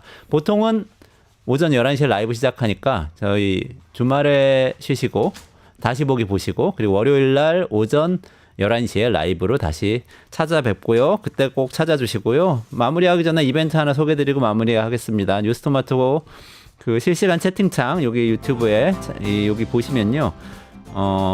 채팅창 링크가 있습니다. 상단 링크 들어가시면 통통몰 앱이 나오는데 거기 가입하신 다음에 회원 고유번호 코드를 실시간 채팅창에 복사해서 붙여넣기 한 번만 하시면 이벤트 참여하시고 2,000 통통코인 매일 한 번씩 받으실 수 있습니다. 요거 할인 쿠폰이니까 앱에서 물건 사실 때 쓰실 수 있고요. 댓글 다시면 하루에 5번까지 참여하실 수 있고 총 5,000 통통코인까지 드리니까요. 여기 아래 더보기란이나 채팅창 상단 고정 링크 참조 부탁드립니다. 네, 여기서 강정수 박사님하고 인사드리고 마무리하도록 하겠습니다. 고맙습니다. 고맙습니다.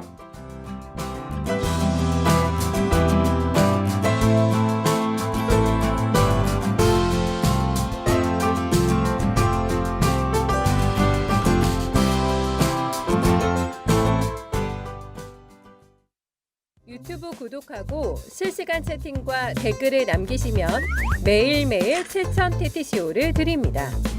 참여 방법은 통통몰 어플을 다운로드하고 회원가입과 로그인을 해주세요. 마이페이지에서 나의 회원 고유번호를 복사해주세요. 유튜브 구독 후 실시간 채팅이나 댓글창에 고유번호를 한 번만 입력하면 준비 끝! 지금 유튜브 채팅과 댓글 쓰기 참여하고 7,000TTCO 받아가세요.